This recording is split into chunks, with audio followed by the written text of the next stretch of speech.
Town, what's up? You know what time it is. It's time for the best 120 minutes of your day. The Chop Shop, the nation's number one urban sports talk show, and also your midday sports happy hour. Yours truly, Robert Hatter, uh, joined by with Jim Hicks coming to you live from Houston, Texas. Uh, now, let me tell you something, boy. Let me tell you something. When I get through with my monologue, I'm gonna address a lot of those situations. Cause some of them, yeah, I mean, some of y'all, I'm telling y'all, mental health, ladies and gentlemen, is rampant in our community. And don't you ever forget it. Mental health is rampant in our community. But it's a great day in sports. I know I got Jimmy. He's on time today. But let me shout out to some things. Good morning to everybody except those who would pass over a wide open dunk in the fourth quarter of a game seven. Good morning to everybody except anybody that would do that. Okay, and it was a great weekend this weekend. What a weekend for sports. We had sports. We had playoffs. We had good weather. We had Father's Day. We had Juneteenth. It's official this summer. You had me coaching in a summer basketball game, something that I vowed to never, ever do again. We had the men's tune up for life at the men's health this weekend. Shout out to Rod Wells and his wife. Everybody, all the doctors and called me. Let me tell you something. Thank you, Rod Wells, for showing up, man. I appreciate y'all. Rod Wells, I would love for you to tell everybody what they missed on Saturday morning. Uh, uh, awesome event, laid out, volunteers everywhere. The classic car. Then they have a little car parade. I think every souped up Camaro that you can ever imagine in your life was there this weekend. I got to meet the people at the Floyd Mayweather Boxing Center. Got a chance to meet them. I mean, it's just, let me tell y'all something. When people take time out to do stuff like this for our community, we got to show up. We got to show up. You know, I know y'all show up and run your damn mouth on this feed. Let's put some. It's easy to type, but sometimes get your ass up and get in the car, and when somebody do stuff for you, just go support it, and then go back home. You know, because you got quick. You can tap on that phone, but come on, man, your presence was needed. When I do this for y'all, I mean, what Jimmy and I put this thing together is for y'all to show up instead of coming on here running your damn mouth all the time and ain't doing nothing. So, but shout out to them young guys. Let me tell y'all something, Jimmy, I see you in there, but Jimmy, I just want to share this with the people. I mean, I had a unique opportunity this weekend. The Chop Shop. Me and Jimmy just playing around one day. He said, "Man, let's just have a chop." He said, "Cause we see y'all gotta understand during these pandemic times, and some of these seniors don't get a chance to be seen, and some so." Jimmy he came up with something, man. We ought to get a chop shop team and to get unsigned seniors. We just gonna put them in the event. The guys didn't have to pay nothing, and they just had to show up. And guess what? They had me coaching them. So let me shout out to this basketball community. To a person who wasn't tweeting, who wasn't making stupid ass comments all the time. Okay, I called him at the last minute on Thursday when we got off the show, and I said, "Sonya, check this out, young man Gary Carter in this community." Mindy, all I said was, "Gary, I need some uniforms for the game Thursday for a game on Saturday morning." This young man was getting him and his son prepared to go on a trip to Dallas to do what they were doing in their community, in their basketball program.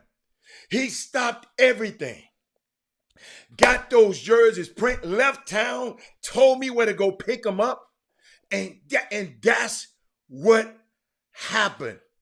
we had jerseys for these guys. The jerseys were so nice.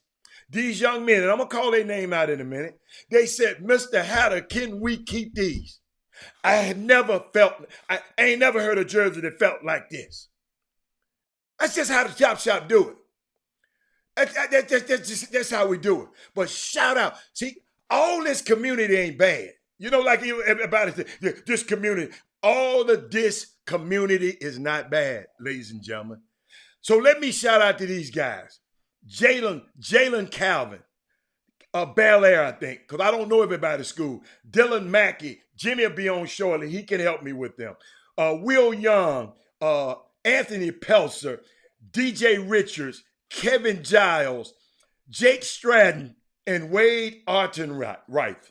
Let me tell you something. Those are the young guys. I had never met them. I think I met a couple of the guys before. Let me see who I've seen before.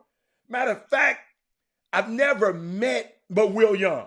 I know Will Young in person. No DJ Richards because Jimmy, I'll bring you in because we're talking about your field and you can your expertise.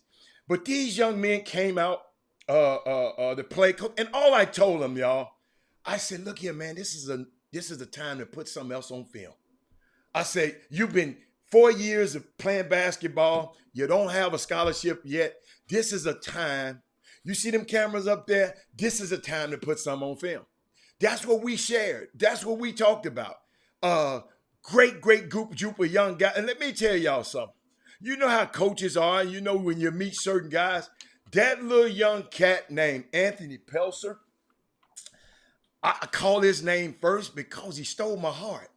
Jimmy, you know how you said some kids when you meet them, they just, they steal your heart. You remember them? This young man, he was my assistant coach. And shout out to Marcellus Upshaw and Jeffrey Day for taking up, because y'all, I had appointments. I had Manny, Petty, and all dinners and everything to be at. But I stopped and took out my time and came and hung out with these young guys. But that little young cat, Anthony Pelser, he's going to be somebody's coach. Anthony, if you're listening, do not stop pursuing this game of basketball because the young man kept the bench together. DJ Richards, let me tell you what he did. Let me see. See, people can say what they want. Let me show you what he did on this bench. I took DJ was starting. I took the starters out because they were sluggish and put the guys who were on the bench. Anthony Pelser, who's that? Dylan Mackey and Jake Stratton. I put them in the game. Jimmy and them over there skinning and grinning because I was down 16-3. They had circled up like a pack of hyenas over there. But see, I'm smart enough to know from my experience, 9 o'clock games usually, sometimes these young guys don't get it at 9 o'clock in the morning. And I told them, I said, it's all right, y'all. Forget what they saying over there. It's all right. I say, you see, they over there like a pack of hyenas laughing at y'all because they think I'm going down. But y'all guess what, Kim Jackson? Didn't happen. I put that bench in there, and they got to rolling and roll. I mean, Jimmy even tweeted it out. I ain't see him tweet. No, he tweeted it out. I ain't see him tweet out that we tore their ass up at the end. But I saw this tweet, and I'm sitting there saying, there's no weapon formed against me shall prosper. It's not going to prosper. It won't work. So I sit there, but let me show you something. I was getting ready to put the guys who started the game back in.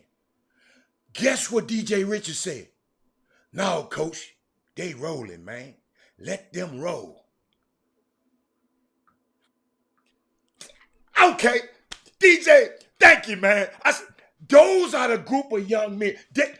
That Jake Stratton. Jake, what school Jake play for? Jake's another guy can be a coach. Y'all, I'm sorry. I'm going on and on. Because when my next generation does this, instead of getting on the Twitter feed and talking negative about them and calling them fat and calling them this and calling them this and calling them this, let me tell you something.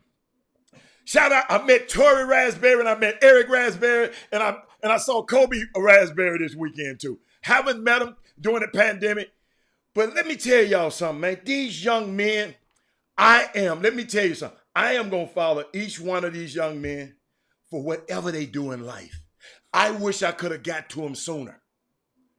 Robert Hatter wish I could have been in around them sooner. But y'all got to realize I'm just like most dads. Once my son is out of this mess, he's out of this, because it's a mess.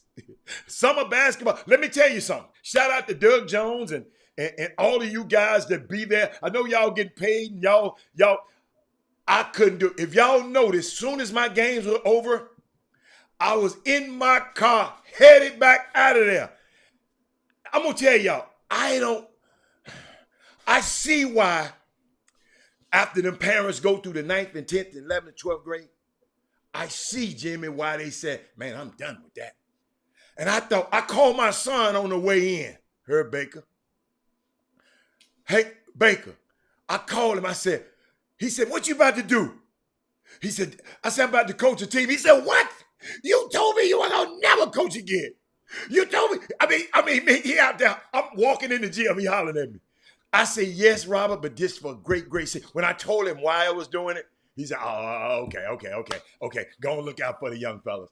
But he said, get what he said? Dad, don't be cussing them kids out like you used to do me. I said, okay. I said, I will. But let me tell you something, Charles Sanders. The greatest experience, Charles Sanders, I had people waiting on me everywhere for Father's Day weekend. We had a group of Manny Petties. We had this, and I got there on time. But thank you, Jimmy, and thank you, JRB, for allowing me to come in y'all space, because that's y'all space. And I respect this space because I can't do it. Somebody, and let me tell you something, Jimmy, I'm not through. I saw a PGW. I ain't going to call his name out. I saw a man. Let me tell you something, dude. I hope you're watching the show today. I heard how you disrespected the guy and the man and the young lady at the scorer's table. Man, that was flat out wrong. Flat out wrong. Then you want to make a scene about y'all that messed with the wrong one. No. There was a coach gone wild. Man, guys like you don't need to be over a team, man. I don't know who you are, but Jimmy, guys like that, I wouldn't let back in my tournament if he paid double. I pay him not to show up. Because there's no place in the game for that. The game was over. And you want to argue with the guy and fight the guy. Come on outside. For what? If you was that bad, whoop him inside with your bad ass. Let me tell y'all something, man. That's got to be the stupidest mess in the damn world. Leave all that testosterone at home somewhere. And these referees, I'm going to tell you, Jimmy, some of these referees, they part of the damn problem. They don't take advantage of it. They don't take control of the situation. But they sit there, and I bet you they were standing in line with their damn hand out to get, yeah, I'm talking about them referees. Even when I'm in a game, I asked one, because I didn't know the rule. When I played Herb, you slap the backboard and the ball come off the rim. Guess what, Herb? From when I played, guess what, Herb? That's basket interference. Guess what it's called now?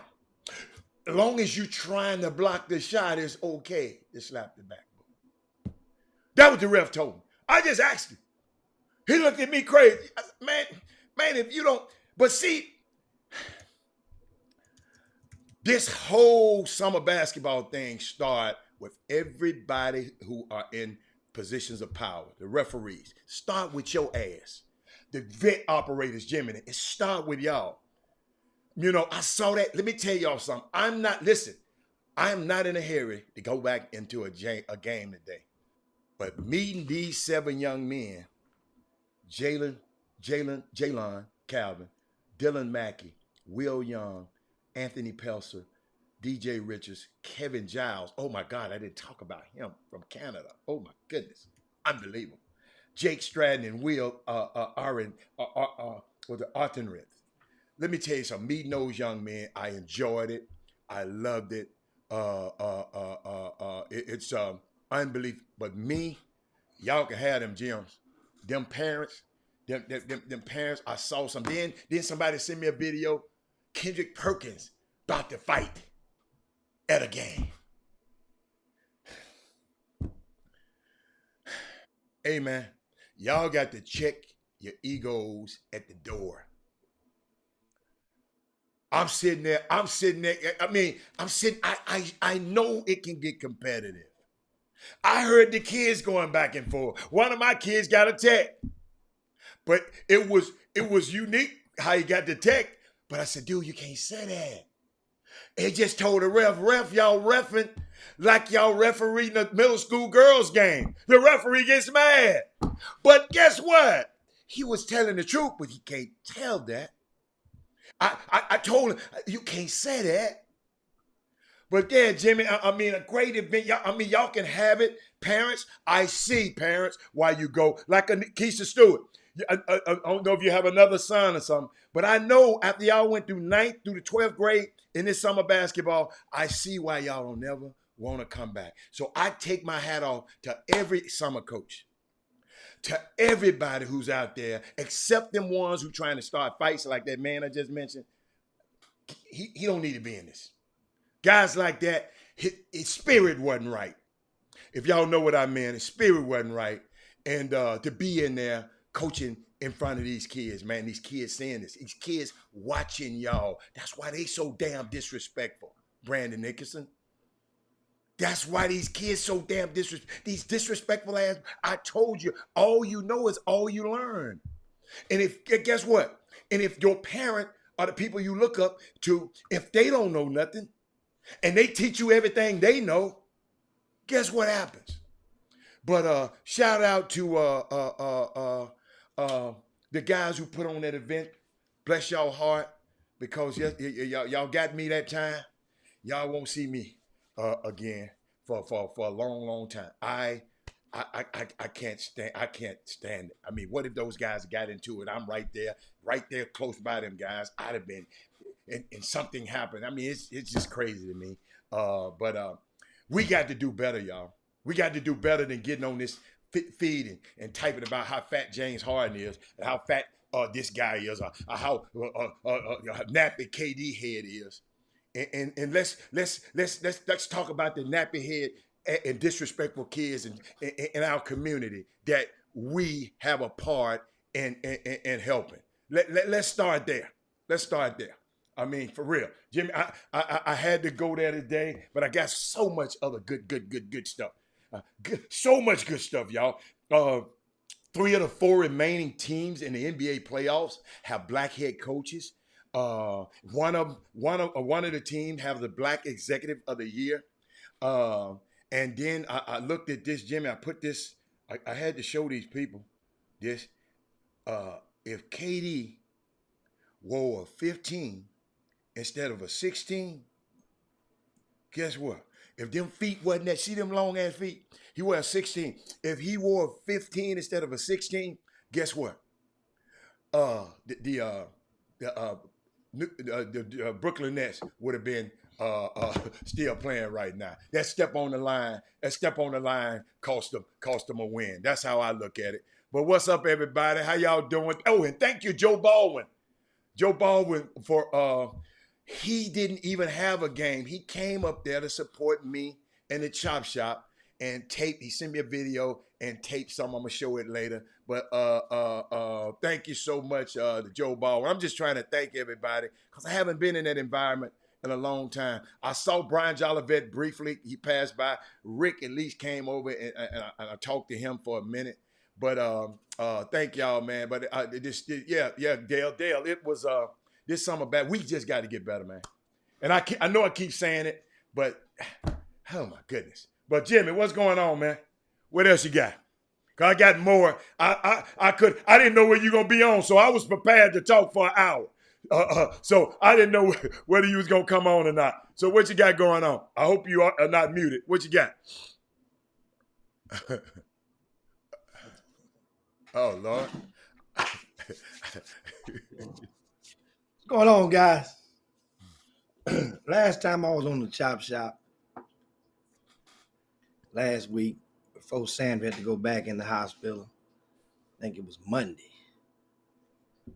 on that Monday, or it might have been Tuesday. I remember the day before, we had a good conversation, some NBA talk. And at that time, the question was posed to me, do I think they done? I say they done. I even offered to make a bet. Then I offered to make another bet. End up not making no bets. But the fact remains that the Milwaukee Bucks, who at times in that game made some plays that warrant me to even feel they didn't deserve to win down the fourth quarter, down the stretch. Then in overtime, New Jersey come out 1 for 8 and made me go and say, hell, they don't deserve to win. You come out 1 for 8 starting off the overtime session, while Milwaukee was 0 for 3 at the time. But at the end of the day, the Greek Freak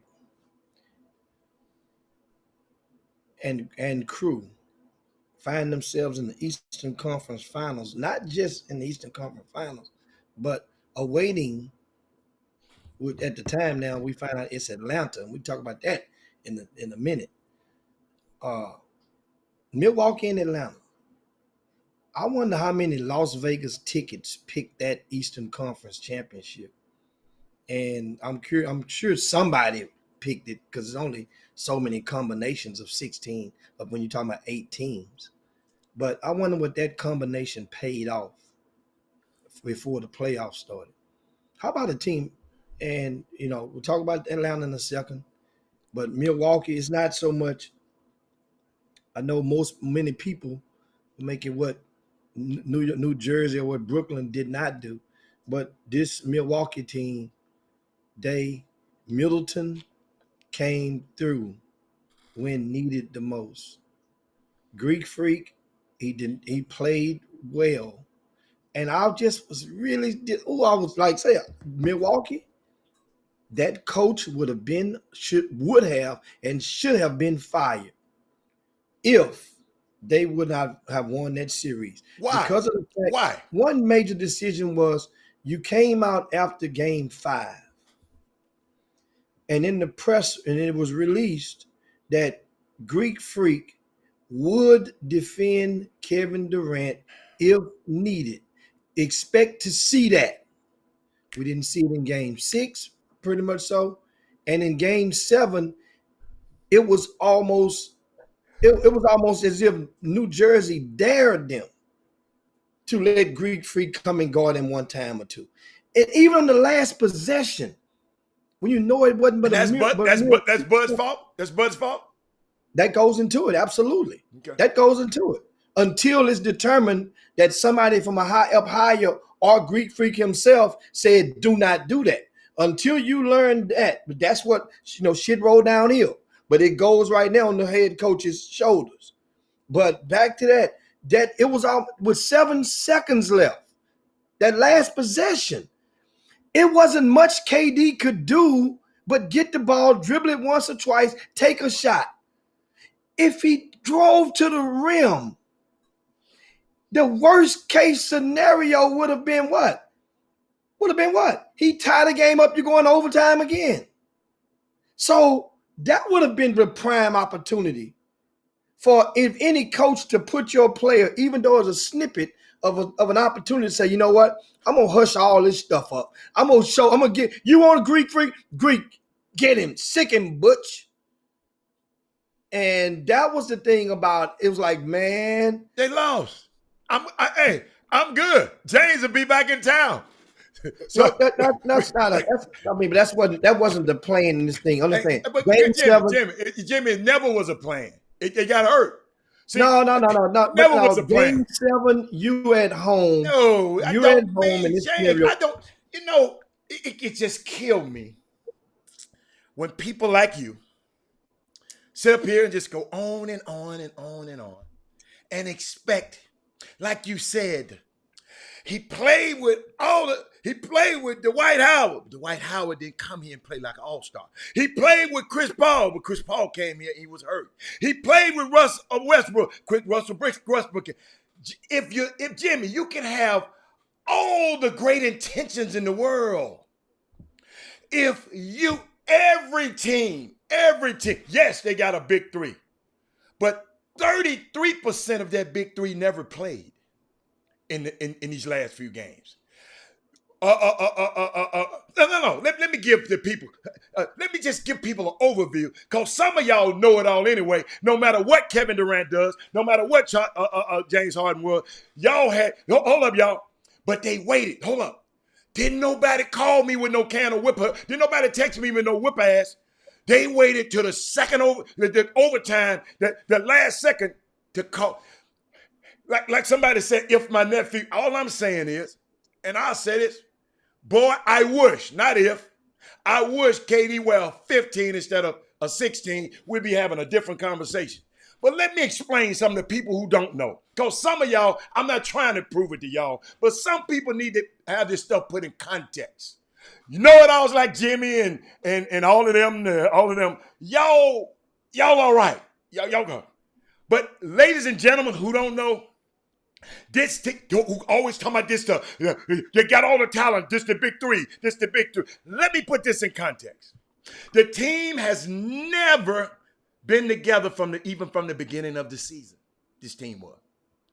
They picked up James late. Remember?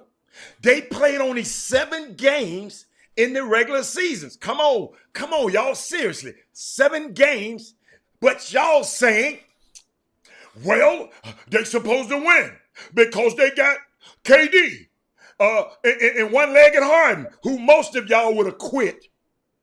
The only failure I see is because of the injuries. And maybe I'm just because I know how to look at the game and the anticipation and the expectation. Coach Jimmy, what would you say in the beginning? It's championship or bust for these guys. Yes, if they healthy. Yeah, that's the NBA. I know it's the NBA. I know it's the NBA, but you got to play. But guess what, y'all? October 2022, we'll be here soon. And how they are, if they full strength for an entire year, I just like to see this. And I know the injuries, but you can't say the big three if the big three can play. I just want y'all to get the hatred out of your heart, because y'all hating on guys who don't even know y'all's ass. They don't even care nothing about y'all. You're hating on them. But all I'm saying is, full strength. Of course, I think that was the best team. Yes. It's only a failure when people want either James Harden and Kevin Durant to fail. And that's what a lot of this is about. If you go back and look in your hearts and tell the truth, y'all not watching the same game I was watching. Y'all on some hate stuff, y'all. Kevin Durant, then right after the game, go announce, I'm ready to play some more. I'm finna play in the Olympics. But it's people still tell me, but Robert, I could never forgive him. Robert, I could never forgive him for going to the Clippers. I mean, not the Clippers, to the Golden State Warriors. Y'all, that was 2 teams ago. I was at the Nets now. Let it go, y'all. I'm serious. I'm watching people on Facebook, and all I tell y'all, it's a whole lot of mental illness going on out here. And I'm watching it on social media. Y'all talking about guys, and I understand fandom. That's why I tell you I'm never a fan. Y'all talking about these guys every single day. I don't mind you talking about his game, but a lot of these guys calling these guys out of their names. Talk about the game. Don't say, oh, if you ain't never played with a hamstring. Wait a minute. Have you ever had a hamstring pull? That's all I'm saying. Y'all can say what, listen to me. Do y'all really think I care about this shit that y'all ass be saying? Me and my people, when I get off the show, we sit and laugh at this. We laugh. People be texting me, y'all. I don't text them talking about, look what's happening. I always get the text. So that's all I'm saying, man. Y'all, hey, have your opinion, have your hate for people who don't care and don't even know who you are. So keep on doing it. I think it's kind of different to me. It's kind of different to me. Just a little bit different. And no excuse. I didn't say in this. Hold up. I sit there for how many minutes, Jimmy? I know you count how many I talk. And this dude, John Urie, said excuse. I didn't say as excuse. That's a fact. What happened? Not an excuse. They lost. I said they lost. They lost. But y'all got y'all. Yeah. Hold up. Y'all so bad here in Texas.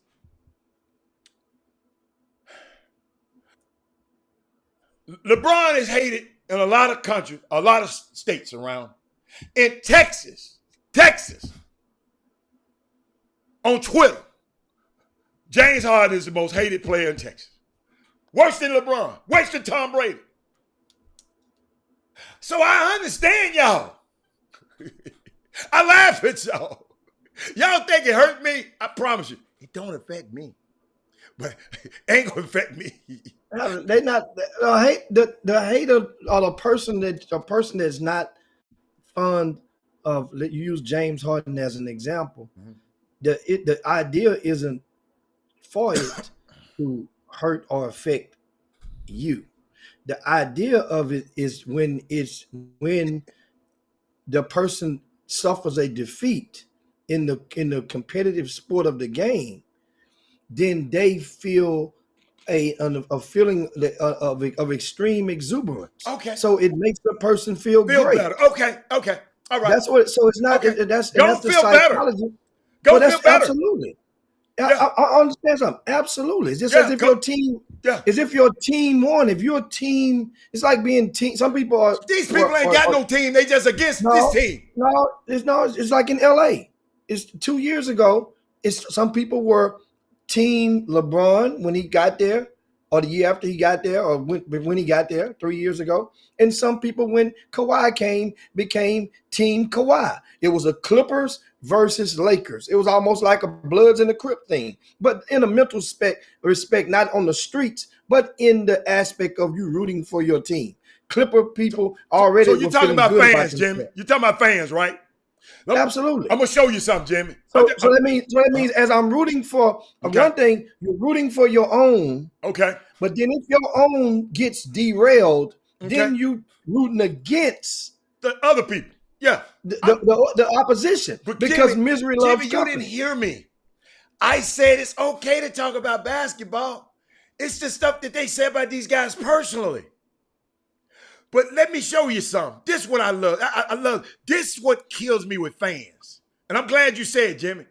Watch this, y'all. And let me tell you something. If it get too bad, I'm gonna turn it off, because y'all, if you got sensitive ears, you might not want. I just want to show y'all what fans sound like. Okay? I'm not trying to play this because y'all know I don't like all this mess like this. But watch this. Let's watch this. Ben Simmons, you fucking crumb bum! Get Ben Simmons the fuck out of my city! I don't want to see him! Get him the fuck out of here!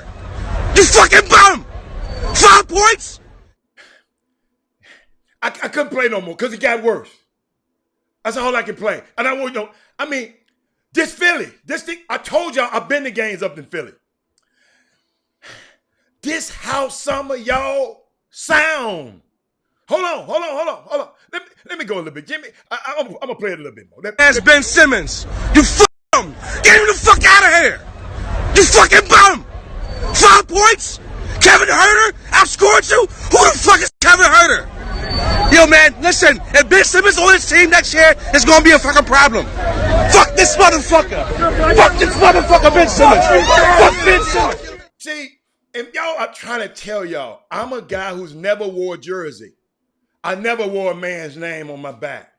or a number. I didn't even wear my son's name and his jersey. I just can't see me with my big grown ass running around here with Altuve on my damn back. I'm just me. I'm not, to each his own. That's just me. That's how I feel. I've never been in a position that I want to tell F. Ben Simmons and call him a bum. So I'm just telling you, no, it happens here too, John Uri. It happened in they burned the man's jersey. What's LeBron's jersey? They burned his jersey when he first left, and then he came back to that city. I'm just, y'all, man, it's fun, Jimmy. Jimmy, what you said, it's the exuberance. If your team win or your team lose, yes. But sometimes, y'all, we go too far. Instead sitting in a stand, fuck Trae Young while his dad is sitting there. I mean, to each his own. Y'all can be fans all you want. Thank you. But I just got to, so it's all right. I respect y'all for being a fan. Just respect me for not being one. That's all. Some of these people, that dude there, Jimmy, the way that dude, Jimmy, it was some fights out there after that game, Jimmy. Hey, do me a favor, y'all. If you're blessed enough, find a. Absolutely. Yes. Yes. I mean, absolutely. I mean, and with some of those guys, with some of the guys, you know, different people are emotionally invested to different degrees when it comes to pro sports or college sports as well. And obviously that video, that fan was all what I call, if you had the poker game, he was all in regarding to his mental and spiritual investment in that Philadelphia team. And obviously he must have been riding high on Ben Simmons for him to just point at Ben Simmons. And I understand Ben Simmons only 7 games. Say it again, Jimmy. Jimmy, you were messed up, Jimmy. Say it again. Ben Simmons only attempted 3 field goals during the fourth quarter of the entire 7-game series. And it got to a point where he had 0 attempts in game 6 and game 7. We're talking about the fourth quarter. He did not, and one would be that dunk that could have been that he just passed up and passed it off. And they asked him about it in the presser, and that's what, as you guys watched, if you didn't watch the post-game presser, those guys were putting Ben Simmons and Doc Rivers to the fire. You could tell even members of the mainstream media, their questions, it was seeping out through their questions. They were pissed. And if you're pissed, you're going to tighten up and straighten up on the questions if you're a member of the media. Some questions, that's why some people go light, some people go even. They were going in heavy with the questions. And the thing about with Ben is that if I remember back in January of this season, remember the Houston Rockets, the stuff was going on with James Harden. Season had just started. I think they started in December. They started the season for this past year. And it was stuff started to leak out about trades. Philadelphia was one of the things in that, and we said it on the Chop Shop. I had said that James Harden to Philly was a done. It was done. And come to find out after the fact, it was done. Tell you what happened. Then one thing, stuff can be done and it can be rescinded. That trade to James Harden to Ben Simmons was a done deal. Then Brooklyn came into the equation because Brooklyn, their deal was sweeter. Jimmy, the man said he wanted to go to Brooklyn. Daryl Morey left Houston and basically helped construct that deal on the way out the door, got to the other end, received the deal to help finish writing it off. Ben Simmons was the headliner coming from Philly. Well, this new the new GM with the Rockets, he thought, sometimes you get a job position and you feel that you have the authority to do certain things, and you begin to execute and your position of power, only to find out, then the boss comes and hold on. Let me get that. Remember it happened with Gerson when Gerson left the Rockets and went to Dallas about 10 years ago. He went with the Mavericks and gave him the assistant GM position or something like that. And the time he got there, Gerson went to make a move, and Donnie Nelson say, "Oh, I got this one." And then Gerson said, "You know what? The hell with this, I quit because I thought y'all was giving me position." Well, back to the Rockets. The young man went to make the deal. That's how the deal. He agreed on the deal in principle. The owner, Tillman Fertitta, came and nullified the deal. Matter of fact, they had went so far that Ben Simmons' agent had told him, and when the agent, how do you know from this side of the business, when the agent tells his client, "Go it on, man, pack your bags, it's about to go down tomorrow, you're going to get moved." When the agent tells his client, "Pack your bags," It's time to go. it's normal. What it normally means a done deal. Yeah. Well, this dude agent is on the record saying he told Ben Simmons, saying the agent told Ben Simmons, "Pack your bag, man, you're going to H-Town." So that's when it started to leak all the way. And remember I said, when deals start to leak like that, somebody don't want it to go down because they're leaking it like that. Ben Simmons, think about it. Philly came this close for robbing Houston.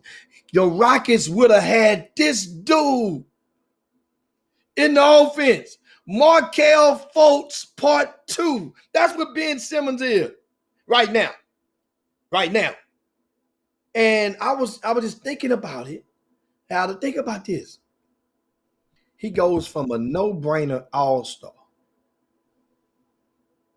just in February to one of the most despised or hated basketball players on the planet in 90 days, Ben Simmons.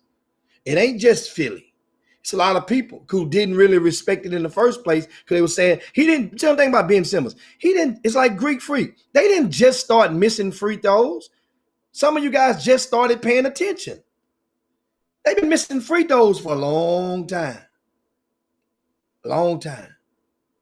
Ben Simmons is not, even though he's listed as their point guard on their roster, Ben Simmons is 6'10". He ain't 6'2". That ain't no excuse for him, but it don't go into the narrative how some people try to go in there and say, well, man, a point guard's supposed to make the free throw. Yeah. A NBA player is supposed to make that free throw. Ben Simmons, his stock has plummeted right now. They cannot trade him for what they were almost able to obtain for him just 90 days ago. There's no way in hell that no team is going to give fair value for Ben Simmons right now. And he's locked in for a max. If I'm not, he just got a max, didn't he? He's what it was about 160, 180. A lot of money. Hold on, let me explain, because some people might not know this. You know, the know-it-alls, this ain't for y'all. But this was Ben Simmons in the summer league when I went to see him in the summer league a few years back. When he slams the ball, right, Tom? You can hear it from here. Get in there. Two-guard at the time. Simmons with another. There's that mid-range, and it looked pretty smooth. He's connected on three. I feel like he gets the off-the-court stuff as he drains another. Has a field goal. He missed his first four. He now has straightened out. Ben Simmons starts with a jump shot, and going back to and that part's a little bit disappointing. When he slams the ball. Keep talking. And so we're talking about Ben Simmons and his. I heard he wasn't working on his game in the summer. You say you heard he was? I heard he was not. Well, I mean, that's possible. Jim, excuse me. That's You're possible. not a basketball player. That's where you get better at in the summer. We know he damn sure wasn't working on free throws. That's for sure. That's where you get better at in the summer. Several people out there in LA said, Rob, and let me tell you something. When a guy, what you say, got 145 million, 4 years, 105, you can't tell him nothing. The team, they talking about it's Doc's fault. It's Doc. Doc, what can Doc do? He make more than Doc.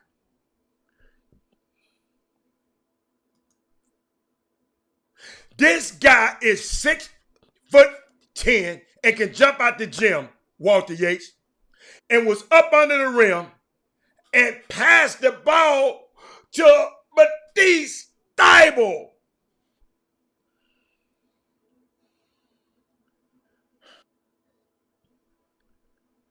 And since I ain't confidence let me tell you something. Okay, confidence. It's a confidence thing. I ain't talking about the free throws. Y'all talked about the free throws. That play right there changed the game. Right after that, Trae Young went down there and hit a three. But it's Doc's fault. Only thing I blame Doc, sit him down. And guess what's going to happen then? It's higher than Doc then. Can't sit him down. Robert, if we sit him down, we lose the value of our piece of meat.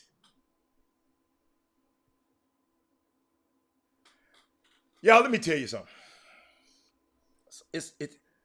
I don't mind people, because when you get to whom much is given, much is required.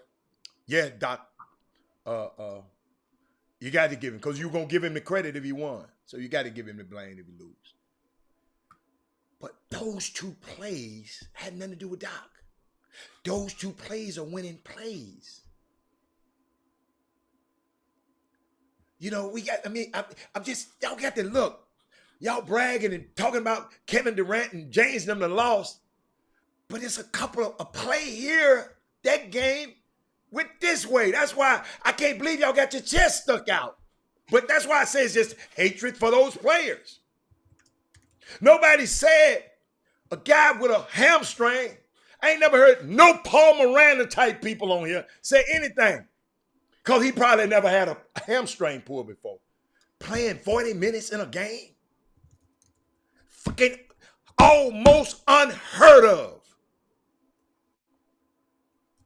Anybody on here anybody on here can tell me, if you have not had a hamstring pull and you're out there playing, I don't see how the hell he's doing it. So I'm just sitting here, man. First of all, y'all talking about the Kardashian and the Kendall Jenner girls. It don't work. It worked twice. Let me show you why. Because y'all talking about it's a curse. Jim. It worked with him. The same girl, that's Kuzma. Kendall Jenner, that's Kuzma. Yet Kuzma ain't been no good since then, right? Okay. It worked with him. It worked with him. Same girl. It worked with him. But guess what, Jim? It ain't working. It didn't work on him. Devin Booker doing just fine. Thank you. So that girl ain't cursed nothing. That little girl bringing her own money to the table. Oh no! You go to dinner with her. She pull her American Express up. So I'm just sitting here, man. It's just, man. I know as fan, I believe you me, but Jimmy, it was just so much vitriol on Facebook, man, this weekend. I have decided not to even look at it no more. I see where because y'all got to watch what you intake. I watch what I intake too much. But it's It's a great. And let me tell you something, Jimmy. What I love about this, we're gonna have a new guy gonna win a championship. Jimmy, we got 3 black coaches in the conference final. One of them got to be in the finals. 2 of them can be. And Jimmy, the reason I'm saying that is this is the lowest number of black coaches or head coaches in years. We used to have almost 13 at one time. Now it's down to 7, 6, 7, 8, something like that. But that's all I'm saying, man. I mean, let me tell you something. Y'all can be a fan all you want to. I'm just saying, I just always gonna give you another side. And usually my side is not gonna be like y'all's. I like that. Because guess what? Think about this, Jim. If I keep agreeing with y'all, then both of us will be wrong. At least one. If I keep doing this like this, at least one of us will be right. But what else you got, Jimmy? What else you got? Who else you want to talk about? Well, we're talking NBA playoffs, and of course that was the Philadelphia, New Jersey segment, and we'll get you guys now to share your show.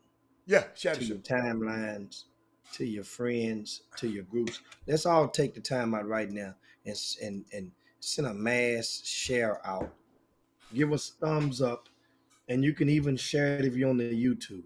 It has a share as well. That means you hit the share button, send it and email a show to somebody or one of your groups right now. If you're on YouTube, and that way now they can join the conversation. Sometimes it's good. I mean, and many of you guys, you'll be tired of debating with the same old guy. Let them come up in here and let the chop shop get a hold to them, and let's see how that goes. That's right. Hold up, Jimmy. I'm finna try to share. This is my first time doing it. I'm gonna try to share it on Twitter. Watch this. I'm trying to share it on Twitter. It's shared. I just shared it on Twitter.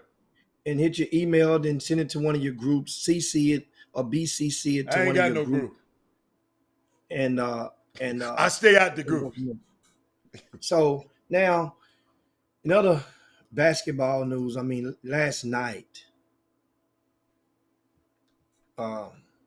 we talked about what we just talked about now, but about Philly and Ben Simmons, but that's a discredit to giving credit to Atlanta. Oh my goodness! Yes. From the depths of basketball hell. Yes. And find themselves in the Eastern Conference Finals. Let me tell you something. When you're watching Trae Young, and many of us in the South part of the United States have, if you've been consumed or engulfed into the grassroots basketball sector, then you are familiar with Trae Young. Or even if you lived up in the Midwest, because he played with Speed Smokehand. They won the EYBL. He's been a winner. Trae Young, people thought when he went to OU that Coach Kruger just gave him that it was just something that, that it can go because he struck oil twice with what's the boy name with Sacramento Kings? Buddy Hield. Buddy Hield first, then Trae Young comes right behind him, and then you have other guys go to OU thinking that they could be the next Trae, the next Buddy. No, this stuff, and got some guys and transferred out of OU thinking they realize this stuff ain't as easy as you think because this kid is special. Dallas Mavericks drafted Trae Young, traded him to Atlanta for Luka. And at the time, there was a lot of people. Don't understand those tweets and article comments. They're not aging too well right now. A lot of people doubted very seriously that Trae Young, because people were saying Trae Young based on, I knew what it was. It's because he's light skinned. He has the good hair, and he fits that stereotype. He's the next Steph Curry. And that was some hard, tough shoes to fill because Trae shot the ball, had unlimited range and coming in, he would shoot the ball and it would be good if it go in. But other people, that's messing up the game. And I'm like, let me just watch this out, because what does Atlanta have to lose? They're going for a lotto ball anyway. Lloyd Pierce was the head coach. Then you find out that Trae Young, the more that he excelled, him and the coach wasn't necessarily seeing eye to eye. And look at these guys now. The coach told him he didn't like all that just coming down and pulling. And just pulling that. The coach didn't like that. And guess what? He has curbed that. But I guess he didn't like it. But Jimmy, I want you to. That's a good one you just said, because I forgot to tell people. I just found this out this morning. Did y'all know that Ben Simmons and Joel Embiid? We're gonna get back to Trae, but because I don't want to get too far from it. They would not ride on the team's plane together to the All-Star game. They said, if he going, I ain't going. I go somewhere else. Jimmy, they didn't like each other. They did not want to ride to the All-Star free and the ride. people knew that. And that's why they was trying to get rid of him. And the Rockets was the only one they were going to fall for that man. And I don't think they necessarily was falling for Daryl Morey. Remember, Daryl Morey. Mm-hmm. In that business. I know. I didn't want to get you back over there, but I just wanted to tell people it Daryl was that Morey. bad that they and don't. So therefore, Hatter, it's like one of those things. I'm down. I'm down with Doc, black man, black head coach. He got his rings, but at the same time, at some point, we can't defend you. But Doc ain't been there, but he ain't been there for a year. He didn't have no training camp. Huh? The only coach in history to have been up 3-1. Yeah. Oh, you talking about his history? Yes. At some point now, you in history. You may understand, but you've made history now. So now, Doc, guess what? You got a ring though. So it's one of those things where if the dog's gonna bark at you, I can't really depend on that. Hold on. What Paul Moran at? He got a ring. If you got a ring, you validated. Ring. Yes, that means he's validated. That means he can handle his own barking. That means now he don't need. Guess what, man? You get on Doc. Doc now. Y'all can talk about Doc all you want to. They had no understand. I question the usage of Tyrese Maxey. Tyrese Maxey just gave your ass a career high before then. He came back and played him again. In the playoff. He came back and played him again.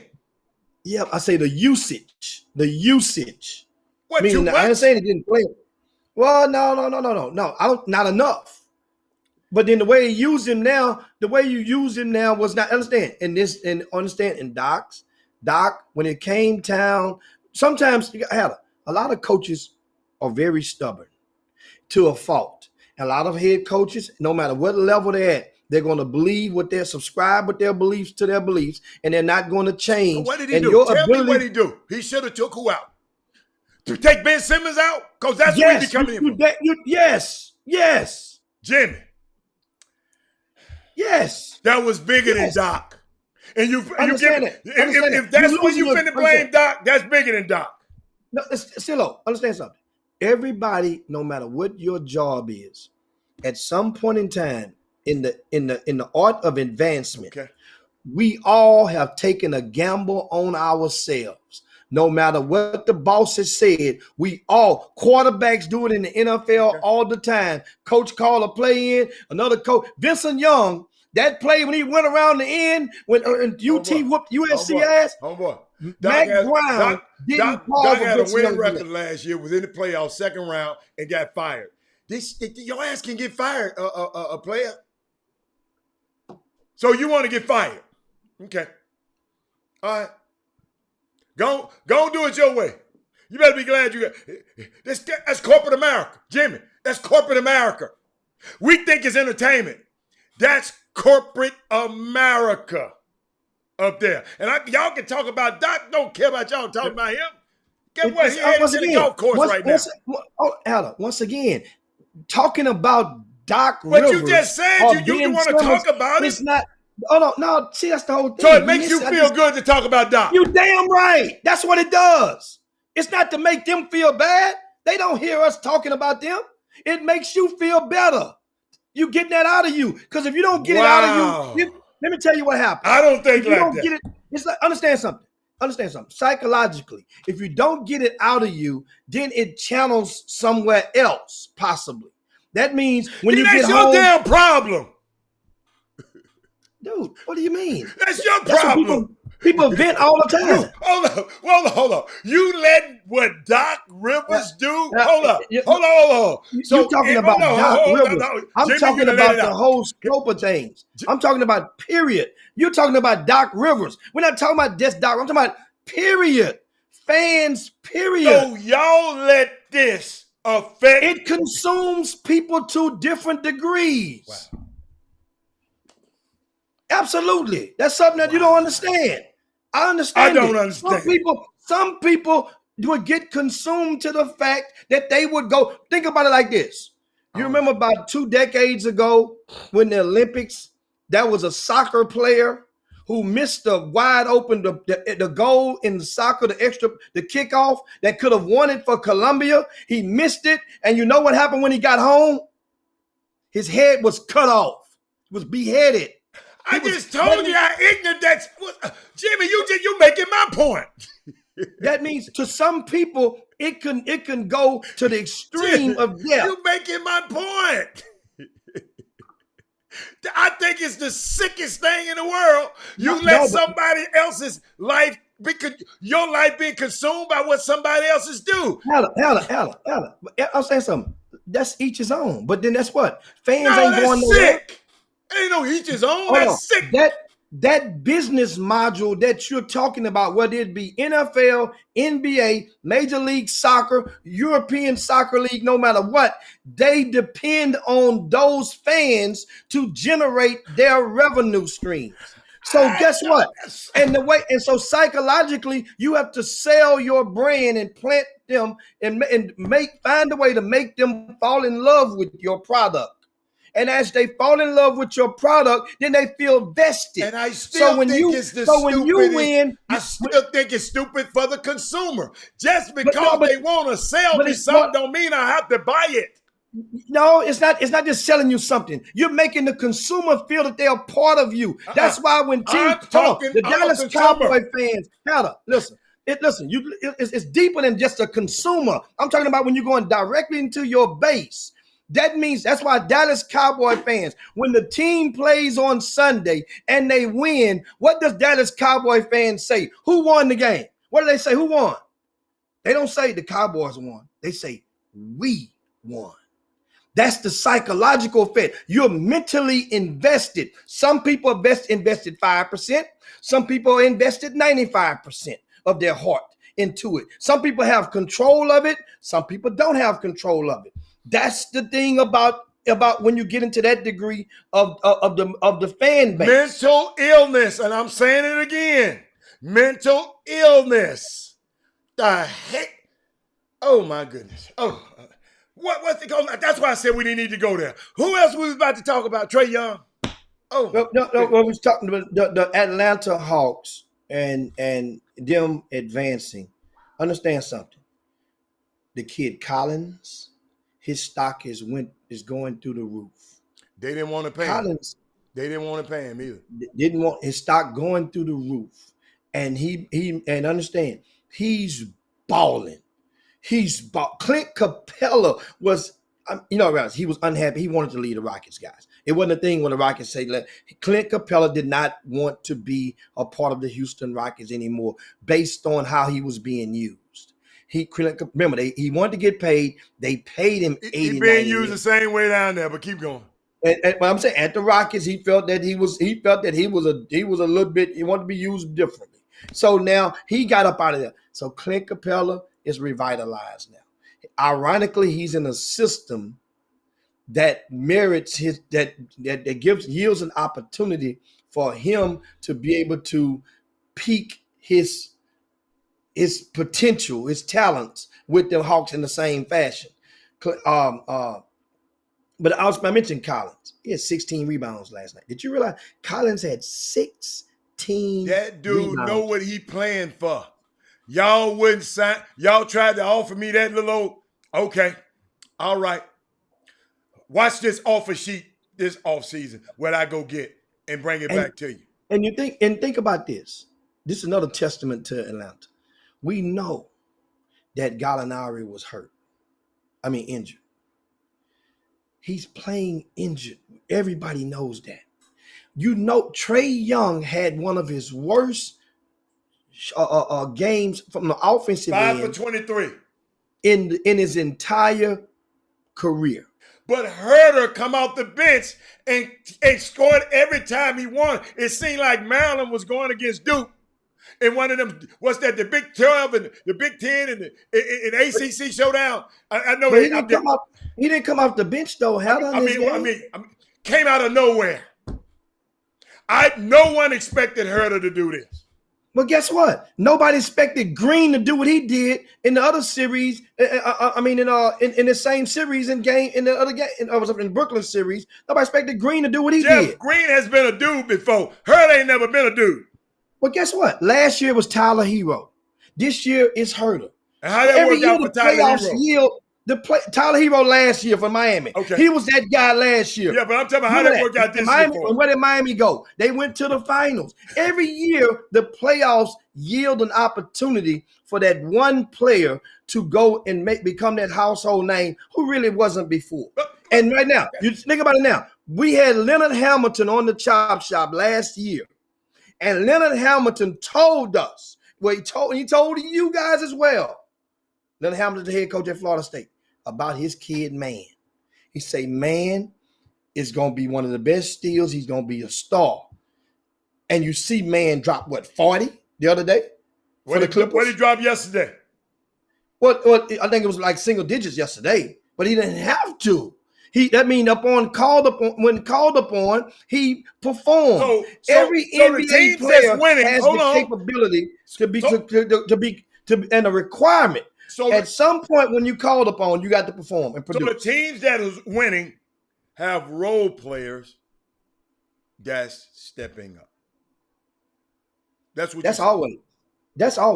Okay. That's always. Okay. Didn't somebody lose yesterday and have 0 bench points this past weekend? They lost. One of the teams that lost had 0 bench points. And you guys know how I feel about bench. The Nets didn't have no bench point. The Nets, the bench didn't even take a shot in the second half or something like that. Unbelievable.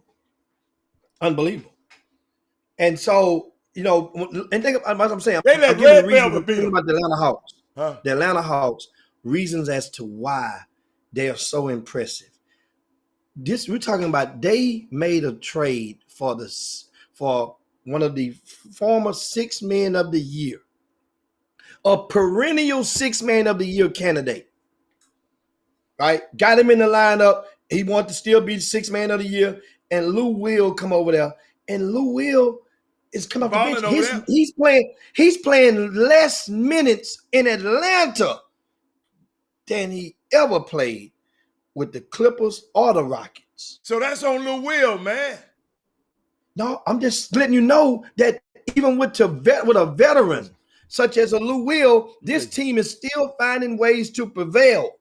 When Trae Young is having a bad shooting night, when Gallinari is hurt, when you have Lou Will only playing 11 minutes, and you're still able to go on the road. It was two things. A W. It was two things that summed up that night for me, that game for me. Two things. I always look at points and look at little things. In the third quarter, when Matisse Thybulle stole the ball, gets a dunk on one end of the court, right? Trae Young get that ball out the net real fast, pushes the outlet, and Collins dunked the ball on the other end, right? Then the Hawks scored a few more times and end out that third quarter. When I tell you that was a big momentum change, they didn't get back. Then, in the fourth quarter, the play everybody talking about, that Ben Simmons play, that Jimmy, I'm still trying to figure it out. And in case you haven't seen it, y'all, I want people to see. I want to give people a visual today, Jimmy, because people need to see this. Watch this. Cleared out for him. Backing his way in. Spins on Gallinari. Gives it up. Oh, he was right there. And a foul as Thibault goes to the basket. Boy, Simmons, uncontested, had a layup, but he leaves it for Thibault, who makes something out of it and is headed to the line. Well, but that's when you know that the game is in your head. That's a dunk for Ben Simmons right there. You cleared out for him. And hold up, it's so bad, y'all. These guys here made a parody of him. Lay that out. What are you doing? Man, come on, man, finish it. Bro, what are you doing, bro? Why didn't you just lay it out? You gotta learn to catch the dimes and finish. But you could have just laid it out. That's what I'm saying, bro. Why did you pass it? Oh, yeah. Put that up. Come on, be ready.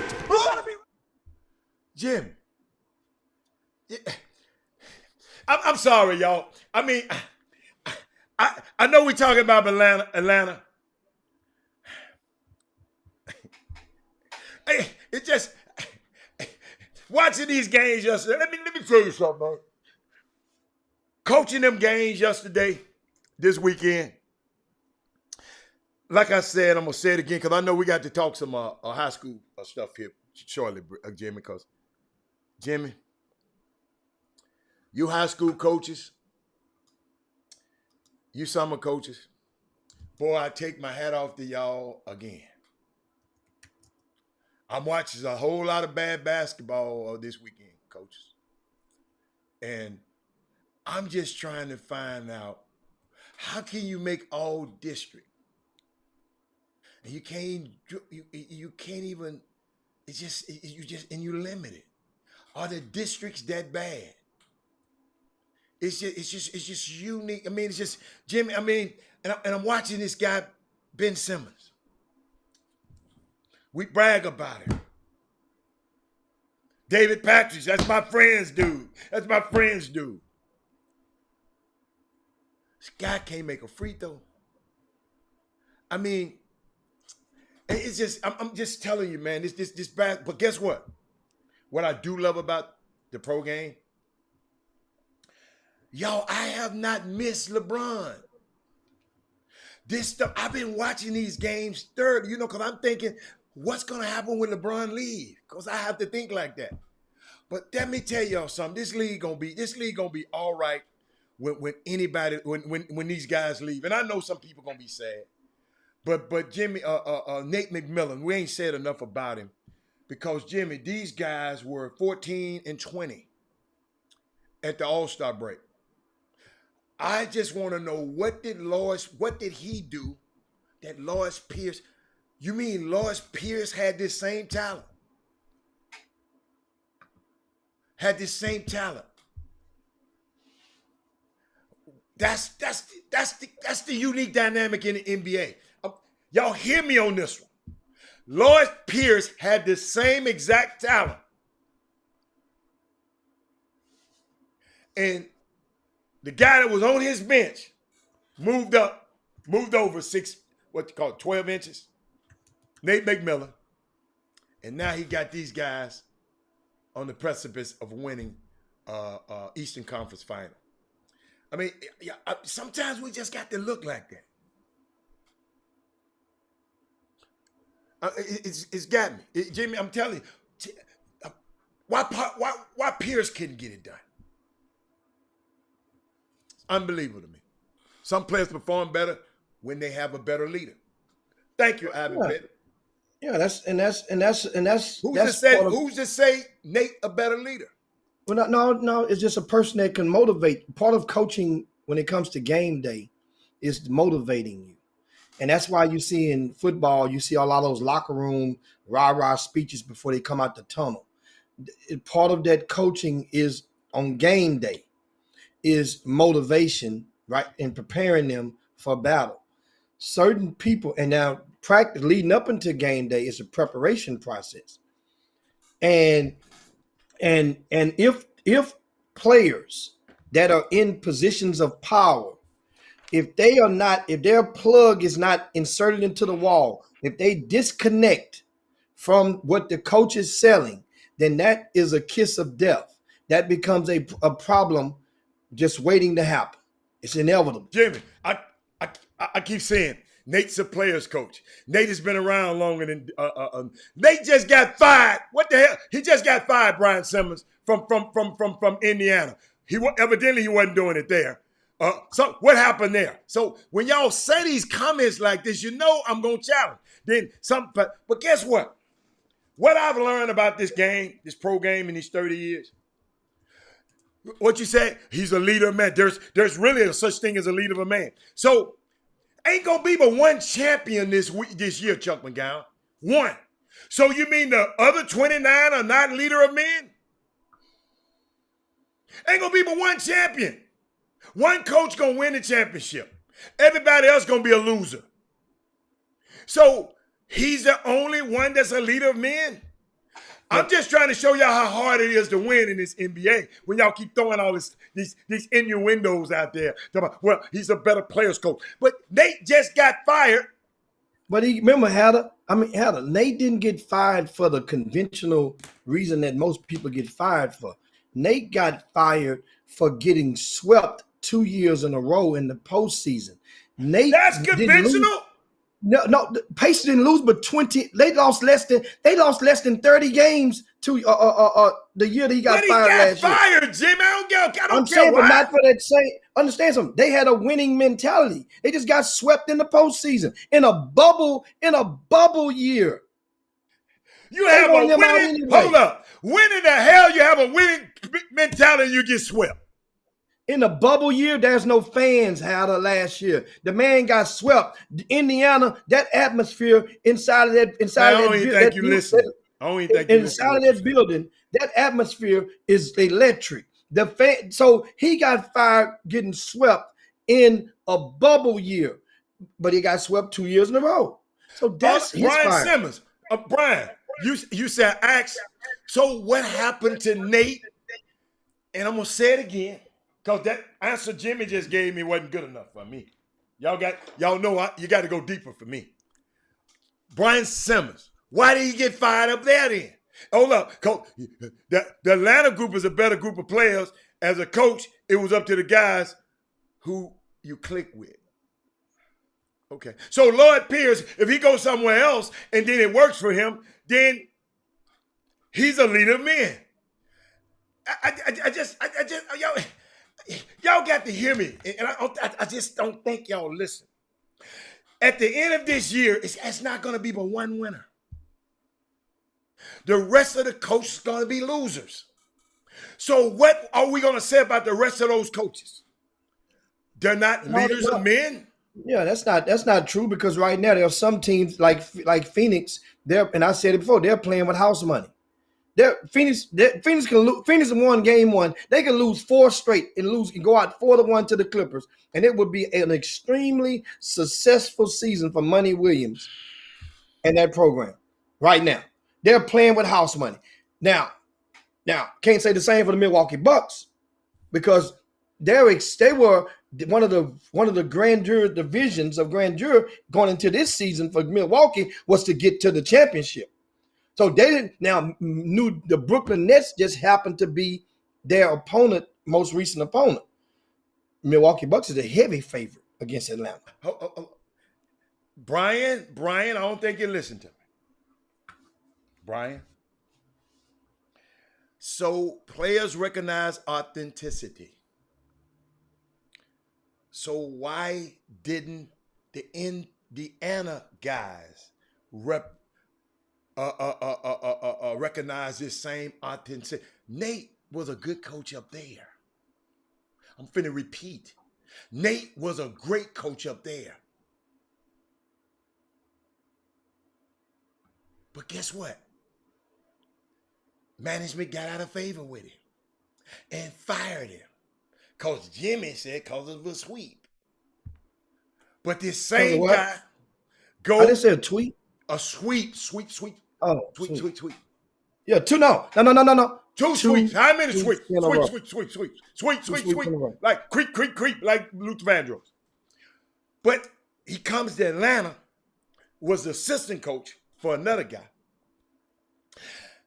That team, 14-20. And he comes in and So the authenticity don't work everywhere. That's all I'm trying to say. This stuff is so hard to win at this level. And y'all keep talking about the roster is better than the roster, huh? No. He was winning there every year. And he goes here, was assistant coach first. Now, that's your opinion, Rick. I don't agree with that. It's your opinion. I know you don't want to agree with me, but I don't care. I know your history. But I'm just telling you, y'all kill me because what his name? What's the boy name last year who won? In the bubble. Frank Vogel won in the bubble. Jimmy said, an intense atmosphere. He won in the bubble. And got his ass knocked. He was a leader. So leader of men. He led him through the bubble. He led him through George Floyd. He led him Frank Vogel, coach of the year. He go this year because of some injuries, but y'all said no excuses. Robert, you can't use excuses. Can't use excuses. But if LeBron James and Anthony Davis is not hurt, that's a different team.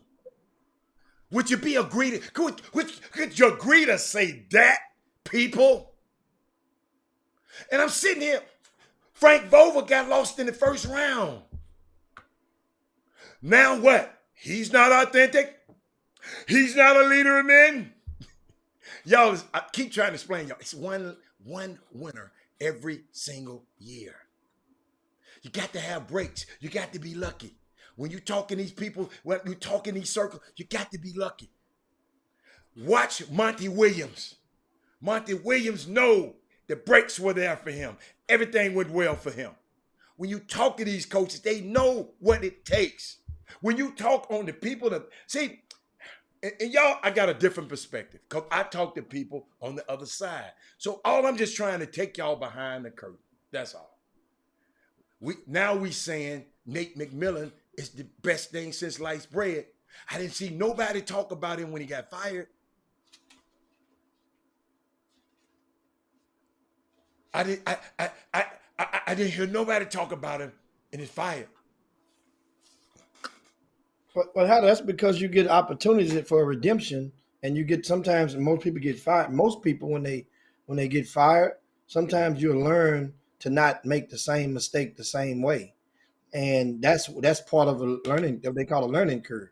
So that means whatever it was that you pissed off, it's kind of like if Mark Jackson, we look back and we know Mark Jackson when he was a head coach of the Golden State Warriors, and he made some mistakes off the court with his ideologies that pissed off and rubbed some of the wrong people the wrong way up in upper management.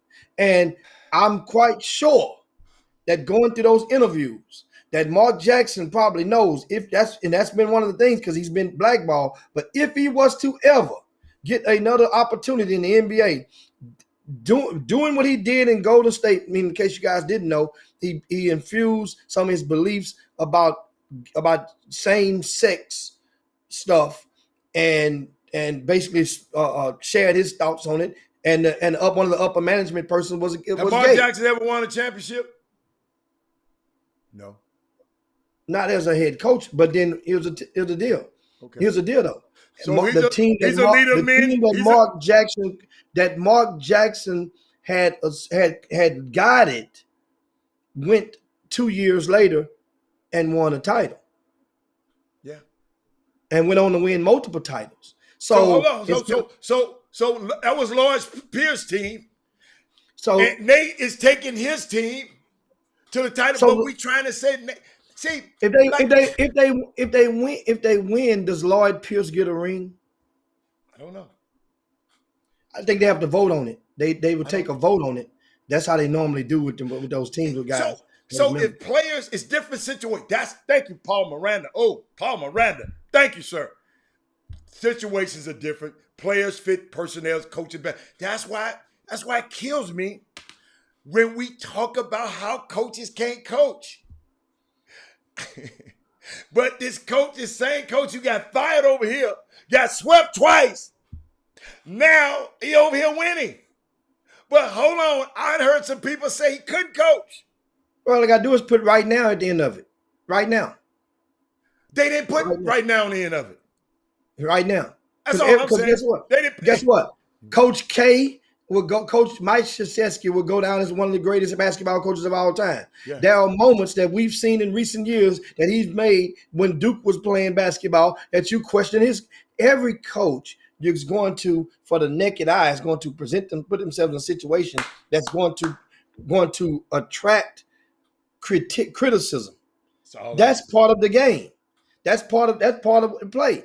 And so the thing is, after a while, once again, don't make the same mistake the same way. When you make the same mistake the same way repeatedly, then that means that goes into a whole different. Rick Carlisle Rick Carlisle was one of the longest tenured coaches other than Pop.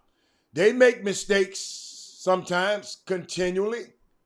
Well, his mistake came from, as you saw with Mark Cuban, he wasn't the only one that got fired. He rolled two guys out the door in the Dallas Mavericks over the past 96 hours.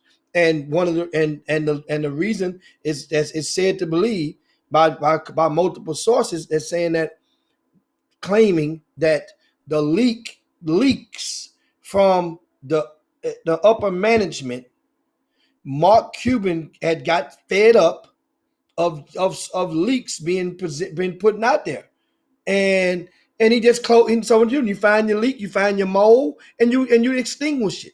And that's what Mark Cuban basically did. I'm talking about coach. See, I think y'all just kid. I see the comments and I just know. Let's just move on because these people will never get it. Sometimes it's okay. It's okay. Because some people just I'm just trying to see why you gonna. This coach can't coach, and the next when he win, then he can coach. But he's same guy who just lost, Frank Vogel. Can he not coach now? A couple of years, Brad Stevens was y'all wonder boy. Brad Stevens, the greatest coach in the world. Guess what? He got, what you call it? Release. What's that new term, Jimmy? What's the new term? They parted ways. Agreed to part ways. That's all. See, when you talk about coaches, when we talk about these black coaches, I want you to all I'm saying, talk about these white coaches the same way. Yes. Ain't a tough question. He got y'all act like Atlanta is a top. Jimmy, what seed was Atlanta in this playoffs? What seed? They wasn't no top seed, was it? They had made it to the middle, I think. Yeah, it was a middle seed. They were in the middle of the pack. So Nate coaching a middle rung team to the finals. Indiana was a middle rung team too. All I'm saying, Nate wasn't a bad coach in Indiana, but he still got fired.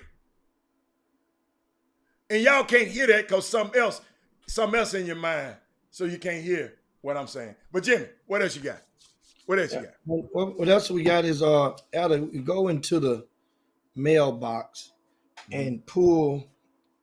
We have two clips we're going to share with you. Yeah, I got you. Speaking of Dallas and the Carlisle DFW, I want to give you guys some applaud from the state of Texas. Jimmy, I had to go get my own. Go look at that mail. You didn't send me nothing. It was blank. But I pulled it up anyway. Anyway, so DFW, mm-hmm.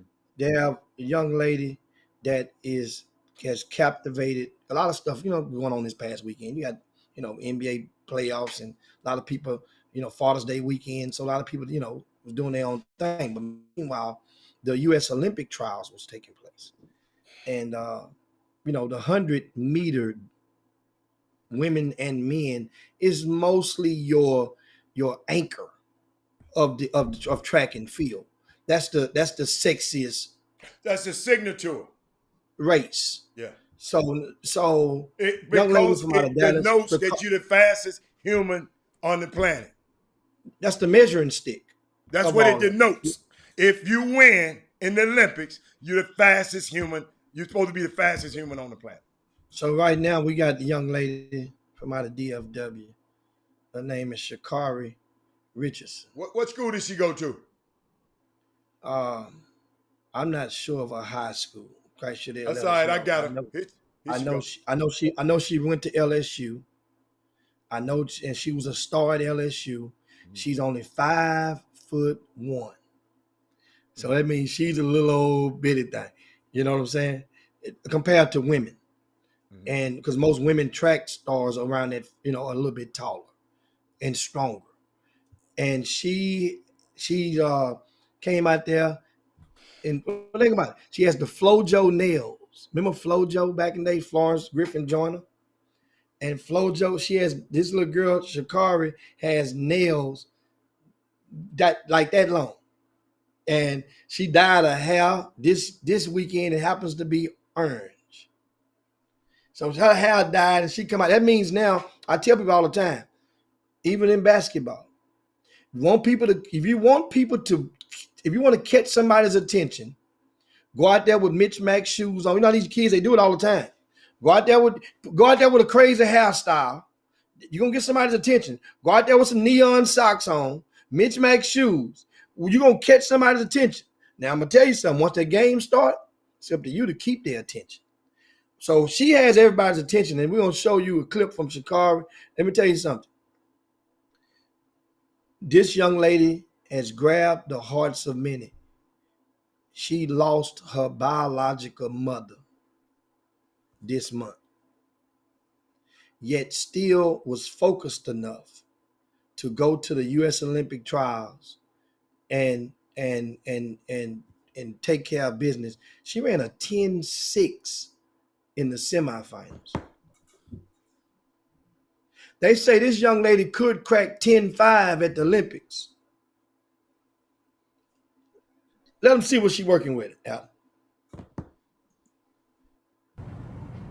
Who's going to Tokyo? We're about to find out. Women's 100 is underway. Javianne Oliver, a fantastic start. She's putting the pressure on Richardson. Here comes Sha'Carri. Richardson's going to Tokyo, 10.87.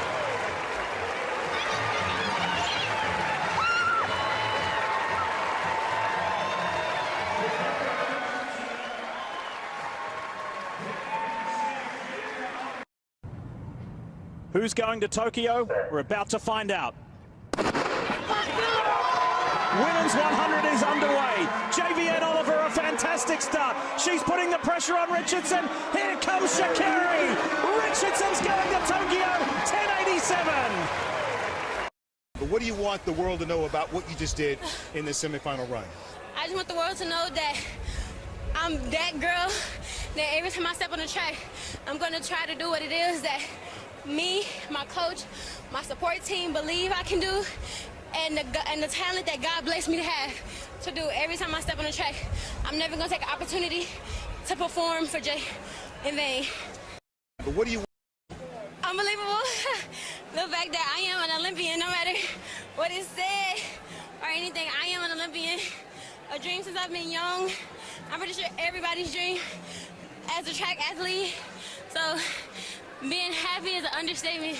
Being excited, nervous, all of those feelings piled in one. I'm highly blessed and grateful.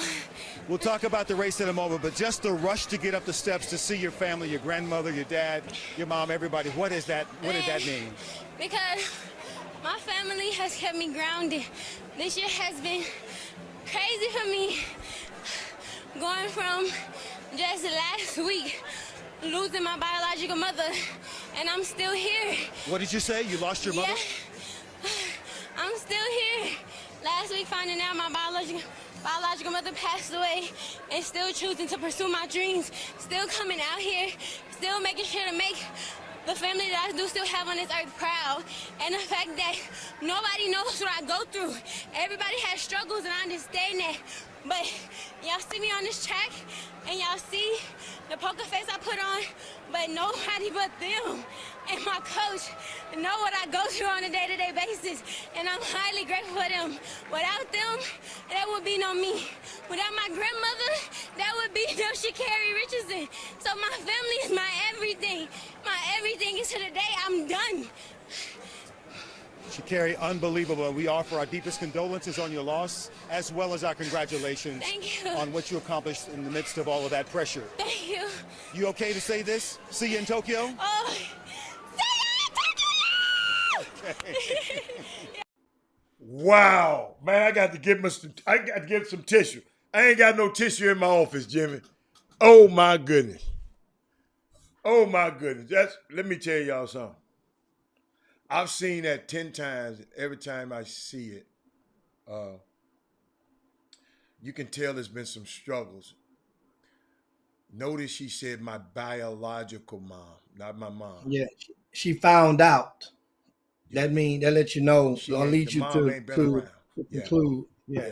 But her grandma, man, that's why we always say we take a village to raise these kids, man. You know, we got to be, oh my God, that little girl. And I'm going to tell you something. If I see Archie over in the YouTube, boom, what's boom. Up, Archie? Thank you, Archie. Huh? He say that almost made me cry. That's what Archie said. And I'm like, Archie, I'm going to tell you something. If Hatter would have showed her running into those stands as the reporter asked her about when she ran into the stand and hugged her grandma, yes. If they would have showed you that, yeah. Oh, you guys would have been slinging snot everywhere. Good. I have to watch that. Did you see her going in the stand? They can go watch that themselves. They can go watch that themselves. Man, I'm gonna tell you, you could tell once again, the young lady now, because the opportunity opens the doors for endorsements, especially coming from a city like DFW, where there's plenty of opportunity. Look what happened to Simone Biles in Houston, and the best gymnast ever. And as far as endorsements with her, this young lady here, all she has to do in a couple of months is get down to Tokyo and come out of those blocks and open up a good can of whoopers on everybody else out there. Because USA hadn't won 100 meters since like Jamaica. Jamaica been killing them. And since like, I'm talking about what year? 96? I don't know. Hey. Something like that. We hadn't won one since in the 90s. They're doing that good stuff over in Jamaica, Jimmy. They're doing that stuff over there with Hussein now. Well, it ain't just Jamaica. You got Trinidad been winning and all them, the islands down there. Jamaica been tearing everybody a new tailbone lately. But I'm so proud of her.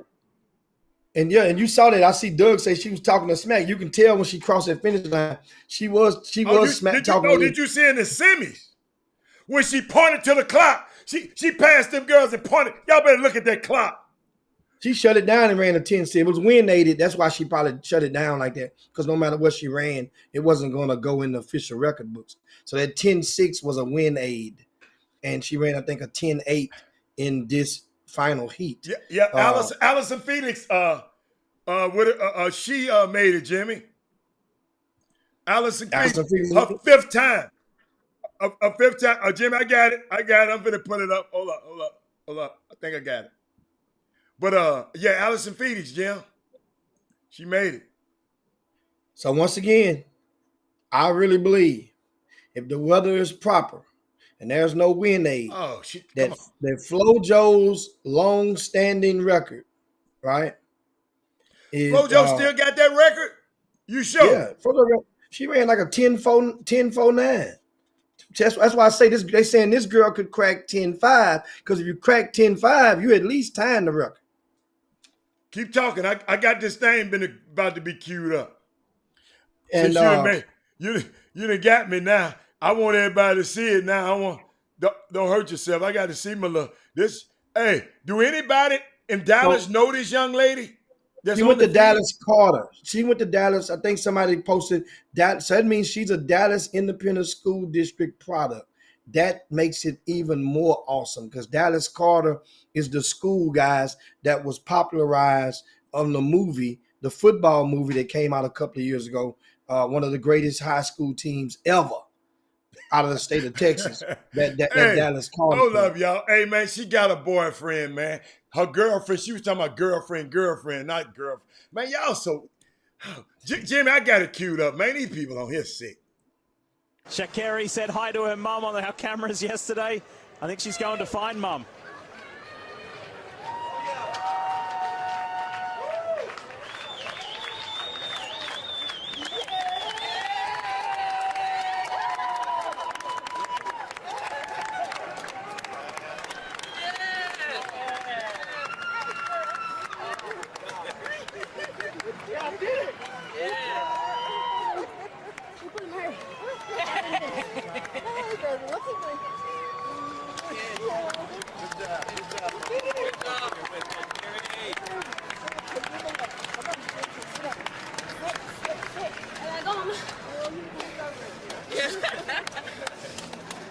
Wow.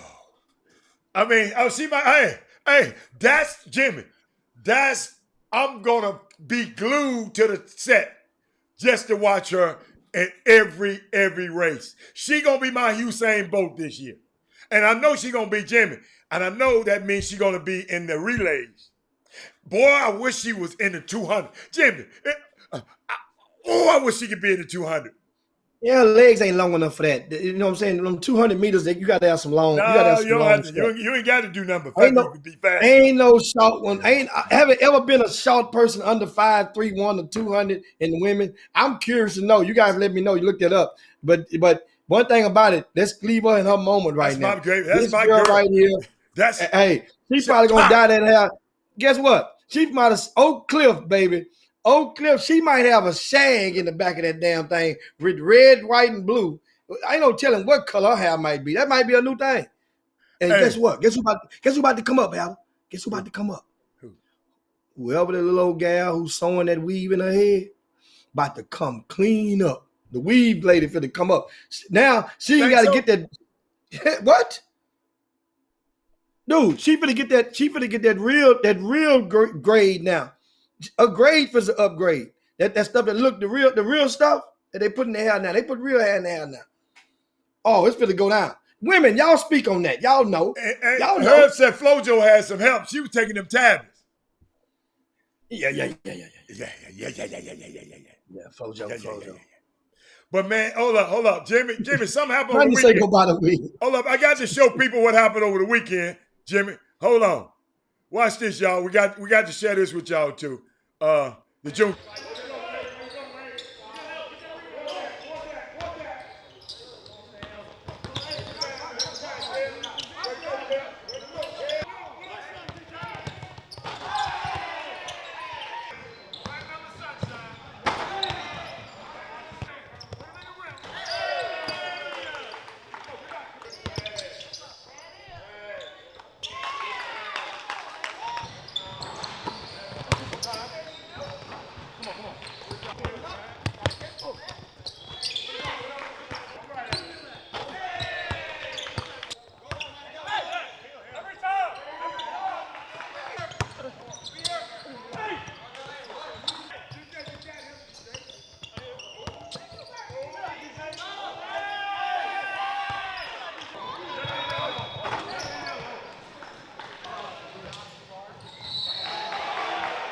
Hey, Mindy, I don't play no games, Mindy. Mindy, I came, I saw, and I conquered. Hold up, there's more. Jimmy, Dave, let me hold up. I think, hold up. Somebody else sent me a number.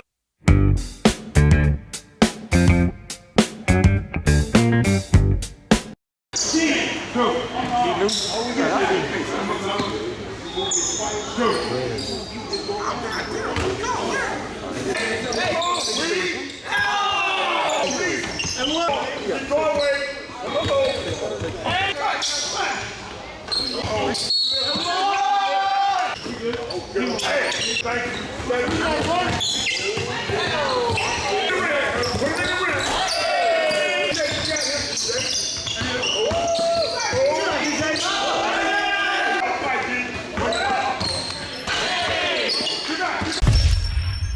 Hey, y'all, I had so much fun this weekend, man. Y'all. Yeah. And that was the Chop Shop team of unsigned seniors from this past weekend at the Juneteenth shootout, which was held over at the gym in Humble. And the Chop Shop team went 3-1 on the weekend. And in case you're wondering, they lost on Sunday afternoon. And the team that they lost to was from out in the middle of Central Texas. Well, over near, not far from the College Station area in that part of Texas. And let it be known, Chop Shop team lost. They had 8 players that was assembled for this team. After the Sunday morning game, all 8 showed up for that game, but 3 left. That means they were left to play with only 5 players and the coach without the coach of those previous 3 games. So the coach abandoned them like a baby on the doorstep. Yeah. And 3 of the 5 kids left. So understand something, guys. Still, they were down double digits again. Yeah, had a chance. And managed to come back and take the lead with 3 minutes to go. Well, maybe, hold up. Maybe they needed Nate McMillan. Nate McMillan left.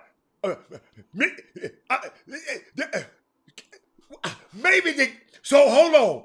So the guys I left in charge, you trying to say my guys didn't motivate them? Man, I'd have beat the brakes off of them guys with them 5 players. I'd have beat the brakes off of them. They understand. Once again, they were down. Hold on, Jimmy. Let me address. First of all, I gave them 3 games. I didn't have to do that, Akisa Stewart. Okay?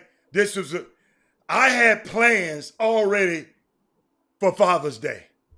I left my guest and came 100 miles, 45 miles out there, 45 miles back to go and coach somebody else's kids, Akisa Stewart. That's why I left.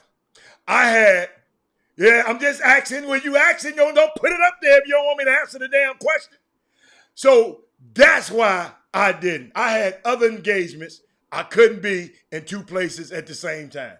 So guess what? That's what happened, Akisa Stewart, since you asked. I mean, I didn't abandon them. Let me tell you, if that team would have had just 1 sub, then they would have had enough in the tank to prevail. Yes. I really believe it. Remember, once again, they took a 6-point lead with 3 minutes and something to go after being down by pretty much 10 double digits the entire game. Came back, had that moment, and that was the moment they ran out of gas but however, they still had 1 timeout left. And why Jeffrey Day didn't call a timeout? That would have, but then do you burn your last one? Man, I'm calling all mine. You can't take them with you. You can't take them with you. I'm burning mine. I don't need no timeout, no way. Guess what we did in the timeout? I can't tell you. We talked about other stuff during the timeout. We did. But I will say, watching these guys, a lot of people. I want to let the people that's watching right now, if you know the young men, that's DJ Richards, Will Young, Dylan Mackey from Aldine Davis, Jalen Calvin from Bel Air, that's 4, Big Wade Artemian from Spring High School, and what's the Stratton? Jake, that's my man, Jake. Jake Stratton, and the kid from Canada, from Toronto, Kevin Giles. Yeah, those were the 8 players who participated. Yes. College coaches watched those games. Yes, they did. And that was the main reason and the main sell for these young men to participate. Don't forget about Anthony Pelser. But evidently, Jimmy. Evidently, Kim and who else? Doug Jones went on the show in the beginning. because I talked about these guys for 30 minutes. So Yeah, go back, go yeah. back, and Anthony Pelcer. I'm telling you right now, coaches, if you're listening out there, this is a young man you want on your staff one day. He helped me coach that team the whole time. And Jimmy, Jimmy, I said that in the beginning of the show, and I want to shout out to DJ Richards too, because I'll never forget the starters were struggling, Jimmy, in the beginning of the game. Like I told you, Jimmy over there skiggling and gringing, him and Herb over there. Oh boy, had it down 16-3. I called a timeout to talk to my guys because I knew Kim Jackson. My guys probably did something last night. It's 9 o'clock in the morning. They can't play yet. I said, let's crank it up. And I put Anthony Pelcer and them in that game. And they brought the game back. And guess what happened, y'all? I was going to put the starters back in. DJ said, Coach, they rolling, Coach. Let them keep playing. I said, wow. That's what I'm talking about, man. Nick, yeah. Doug said Nick Jimmy was nervous. You don't have to, Jimmy. You had Nate McMillan. I don't know what the hell you thought was going. I was sitting over there laughing. I said, dude. I said we got the better players. They just hit a couple of shots. Y'all done missed 10 layups. Let's go. And that's all. That's all. Allen was down 18-3, y'all. And boy. He was over there sniggling, y'all. I saw him over the corner. Like, we was about to Nate McMillan his ass. Then Jeffrey Day go over there and they get down by double digits. Jeffrey Day got a basketball and a backpack on in the sideline. I said, Jeffrey Day, what you holding the basketball for? What are you holding the basketball for? Throw a hit one of them in the head with the ball. Hey, the middle of the game, he coaching with a basketball in his own. Hey, G-Day, what you going, G-Day? Jimmy, what you doing? Jimmy, I didn't say that in the beginning, Jimmy, because it was in the beginning of the show. And some people came up left. That Jalen Calvin, he was that's who I talked to. If you saw me in the beginning of the video, that's who I was talking to. Dylan Mackey, Will Young, Anthony Pelcer, DJ, Kevin Giles from Canada. Thank you, Gilbert Good, Jake Stratton, and Wade Otterwright, however you spell it. Jimmy, let me tell you something. And I tell people all the time, and I wish if it wasn't Father's Day weekend, I would have stayed the whole way. But then, it's people that love me and care about me. They needed to see me too that day. So I wasn't able to be there the whole day. And but guess what, Jimmy? Let me tell you something. I won't do it again.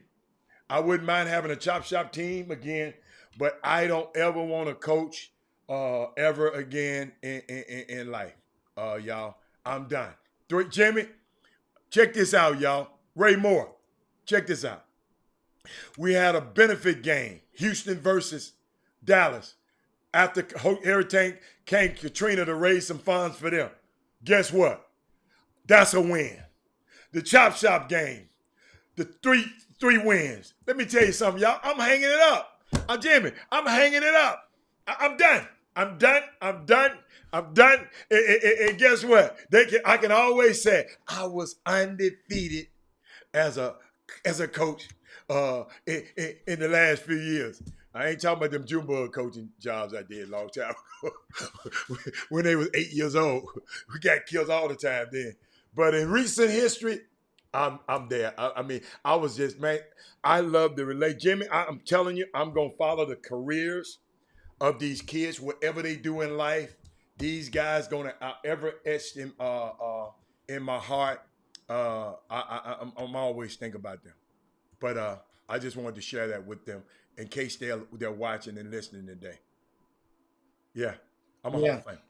And if you're on the on the YouTube feed, I just posted. Sorry, but I posted on the Facebook feed. Oh, okay. The results from the 3 wins of the Chop Shop. I can put them on the screen, Jimmy. Don't worry about it. I got you, baby. Yeah, put that on there so they'll be able to see that. I got you. And I don't have the game for the afternoon Sunday. We ain't worried about that game. My fingertip. That was a default. Yeah, I mean, and a lot of people realize the Chop Shop team would have won that whole thing. They would have won that whole thing. Yeah. If they would have, like I said, they didn't need all 8. If they'd had 6 there, they would have won all. They would have won. They would have won all of those rest of those games. It ain't a doubt in my mind based on now. However, let's not take away from the Beast Elite. Yeah. Beast Elite won the championship. Okay. And ironically, how the Beast Elite team is they have a player who's also they have a couple of unsigned seniors or recent grads. Oh, okay. And this team, and one of them is Ronald Holmes, who's ranked amongst the top 20 in Greater Houston. Ronald Holmes from Northside High School. Okay. He led his team to the championship. Ronald Holmes, I think he had 16 points in the championship game, whereas they knocked off Texas Takeover, one of the Texas Takeover squads in the championship. But Ronald Holmes is a player. He's about 6'3", and he does not have any offers. And the thing is with Ronald Holmes is that hopefully there's a school for him somewhere. And it's just a matter of matching it all up. And I think if you're watching, your Beast Elite coach, KD Richardson, runs that program. What's up, and KD? Tell KD I want him. Tell KD, let's meet up one day. I'm gonna take my team. I want to play that. I want to play him again in a grudge match. That's the only game I'll accept, Jimmy. If I play KD one more time. You play KD? No. KD. You play Beast the Elite? Beast Elite. Whoever beat my team while I wasn't there. Who beat my team when I was there? No. The team that beat you was a team from out of town, from Alexander, Texas. Oh, okay. My bad, KD. I'm sorry, Anderson, Texas. Okay. And that's the team called Honor Armor. Honor Armor. Not Honor Armor. Okay. And that team was solid. They were solid. They were good, but remember, you don't take away. They won the game. Just put it like that. They won, Jimmy, hold up. No excuses, Jimmy. Just like you said. Yeah. Hey, we didn't have Kyrie. We didn't have KD, and we didn't have James Harden. That's how we know. They closed out and did what they were supposed to do to close out. They used a lot of their bench, and the coach did a fantastic job. Remember, rallying them from being down 6 points with 3 minutes and some change to go. And Honor Armor proceeded to lose the next game in the semifinals to Texas Takeover, one of the Texas Takeover teams. Okay. And that Texas Takeover team went and lost to Beast Elite in the championship. Oh, okay, So, okay, my bad. I got a quick question. Jeffrey Day, the reason your guys were cramping at halftime, you should have acted. I forgot Jeffrey Day. Jeffrey Day, I was giving them, Jeffrey Day, this is what my guys was drinking.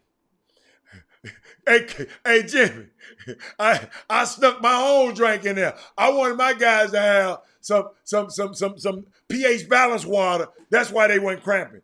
Jeffrey Day, my bad. I should have left all that stuff there with you. But my bad. We'd have been all right. So my bad. You not only abandoned them, you dehydrated them Polo kids. I did. But Jimmy. I had to go at halftime. I went at halftime and got them all 5 bottles of water. Jimmy, every coach don't bring this kind of water with them. Jimmy, I let them drink what I drank. I wasn't giving them what I didn't drink. See, like you drank Crown, but you would let somebody drink some of that rot gut. You would say, look here, everybody ain't getting none of this Crown. You can drink that over there. No, I let my guys drink. Man, I'm telling you, y'all listen to me. I am so excited. Shanquella, I love your son. Let me tell you something. Any coach call me, I'm telling him about Anthony Pelson. I'm just telling you. He was just a joy. Y'all don't understand. I mean, I know some of y'all. I was just a joy being around these young guys again. I haven't did this in so long. But that Anthony Pelson said, Coach, this is what we need to try. This is what we need to try. I said, y'all all right? I mean, he was just helping me so much. And that was my assistant coach, Anthony Pelson, and DJ Richards. They helped me. They helped me so much, man. And shout out to them kids, man. I mean, if I was crazy, I'd do it again. But no, man, I'm losing. I lost my voice. Like Doug said, I was gonna lose my voice, and I feel it right now. But Jimmy, Mr. Crown Roy, they talking about you, Jimmy. Yeah, Jimmy ain't gonna get. Everybody ain't drinking out of that purple bag. Jimmy got an extra bag he got for y'all now. I'm telling y'all. Look at it. I give your ass some Seagram 7 in another bottle. I post some Seagram 7 in the Crown. You don't drink Crown, you ain't gonna know the difference here. You gonna take that. Hold on, Jimmy. What about that bottle? I sent you a picture of that bottle. You talking about what is that? How you get that? Remember I sent you a bottle of that liquor? Yeah. You talking about what you doing with that? I said, boy, I don't know. I ain't gonna drink it.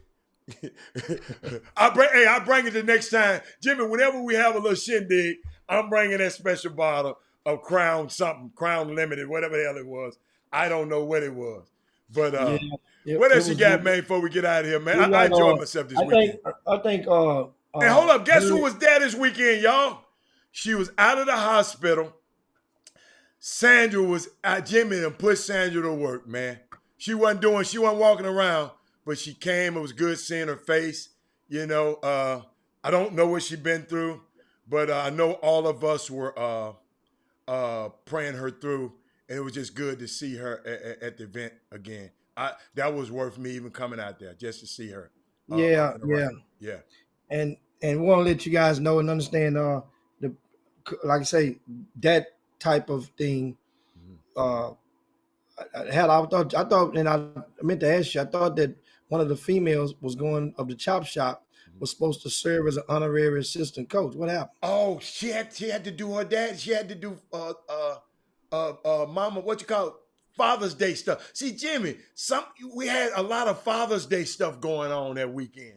So I just, I had Mindy Collins was gonna come. Then I had another one was coming. Then she was concerned about the COVID situation, and I didn't want her to. She was too. I said no, I'll do it myself, and turned out to be pretty good, man. I'm telling y'all, I'm grinning from ear to ear. But those 8 guys there, if they need Robert Hatter, all they got to do is send me an email, mamas, chopshophtx@gmail.com. If any one of these guys ever need Robert Hatter, I'm in there. And before we get ready to land the plane, I want to give a shout out. Also, speaking of the Juneteenth Classic from this past weekend, want to give you in the 16 and under championship, the Houston Hoops. Their 15 and unders played up 16, and that's their EYB team, that Houston Hoops. Okay, they went through and ran the table, and it was. I think they were getting ready to play, and I reminded Hal. I said, Hal, y'all between games, go look over there, look on that court. I made the schedule convenient for you. When you be able to go over there and look, that's them kids from Silsby that opened up that can of whoopers on Yates earlier in the year. Jared Harris and all those guys, and Draylon and all. Hey, they were spectacular this past weekend. Good. Divine. Who is my man with the hair, Jimmy? Who is the man with the hair? With all the hair? That's Bates. I love him. Him and number one just got swag. Number one is that's Jared. That's Jared. He got swag. He got swag.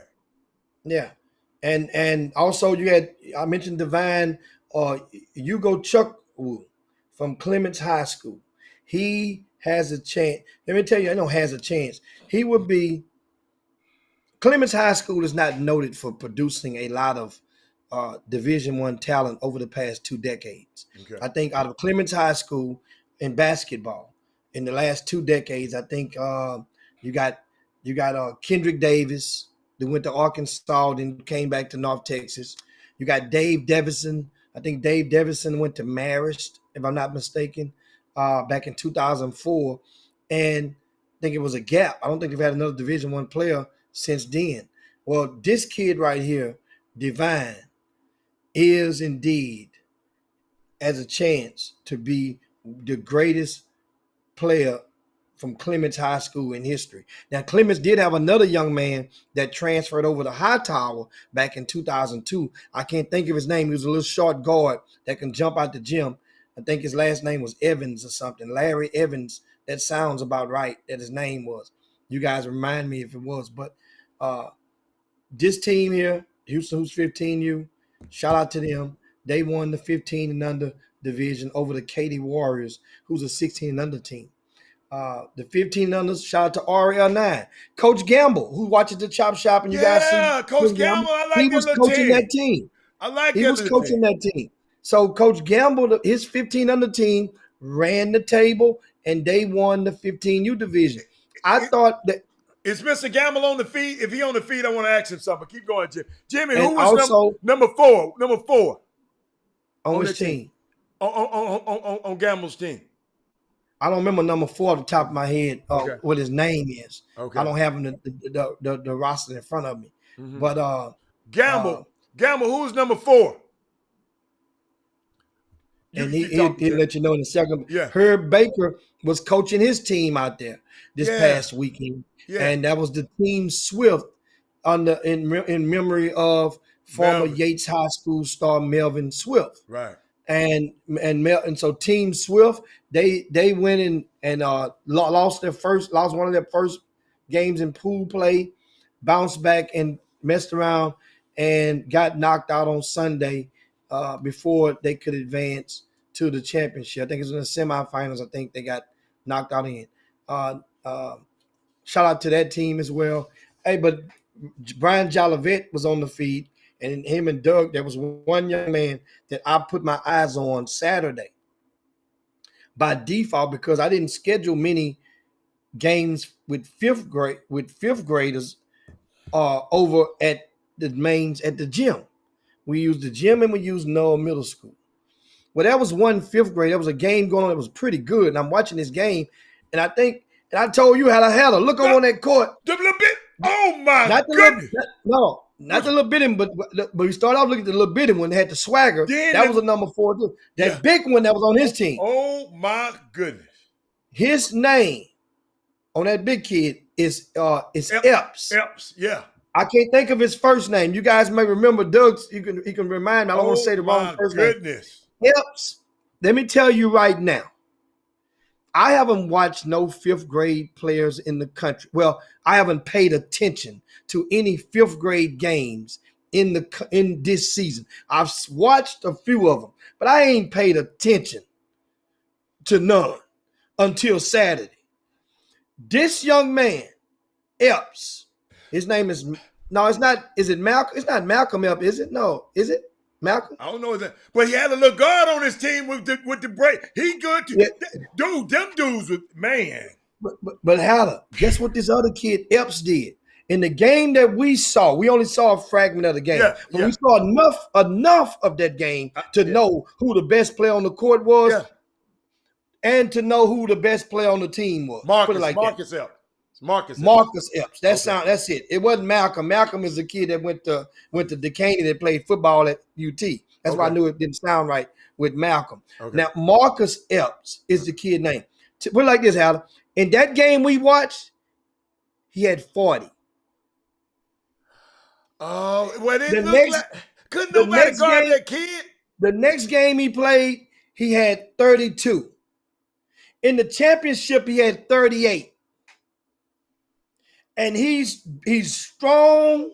Oh my goodness. He's built. I mean, and he's pretty doggone. He's better doing a than lot of most push-ups. fifth You graders. look like you're doing a lot of push-ups. Say, man, I ain't never talked I'm about no hoping- fifth. Hey, Jimmy, you can't talk about no fifth grade on this show because you told me I eighth grader. No, you're right. The only reason I talked about him is because Brian Jolivet posted his stuff on the Boom Boom Room, Okay. and he posted his numbers. Okay. I don't normally talk about, and I happened to validate him with my own eyes. I saw him. I didn't see him score all 40. I saw him during that 40-point game. I saw him in about a 6-minute block of that game. And I knew right then, this dude right here is special. Now, the thing is, this is how we do, and this don't make this mistake. A lot of times we can see a kid like him, and we immediately declare him as, man, he's the best kid in the country. Ain't nobody better than this kid. Well, until I see other fifth graders, then I'll be able to measure him off of. Okay. So let's be careful sometimes. He got a hell of a start, Jimmy. But Jimmy, hold on. When Rashid and J. Mike them was this young, I knew they were gonna be good. When they was in the fifth and sixth grade, I knew they was because they went and ran through the Nationals. See, and the reason I said that because we went to the Nationals and played against Yogi Ferrell and them and beat and what's his name, Slow-Mo, and beat them every year or both years. So, and all of those guys turn out to be pretty good. So you can tell sometimes whether a guy in the 5th grade gonna be that good. But a shout out to little Justin Mack, number 2 on Ken Gamble's team. I liked him.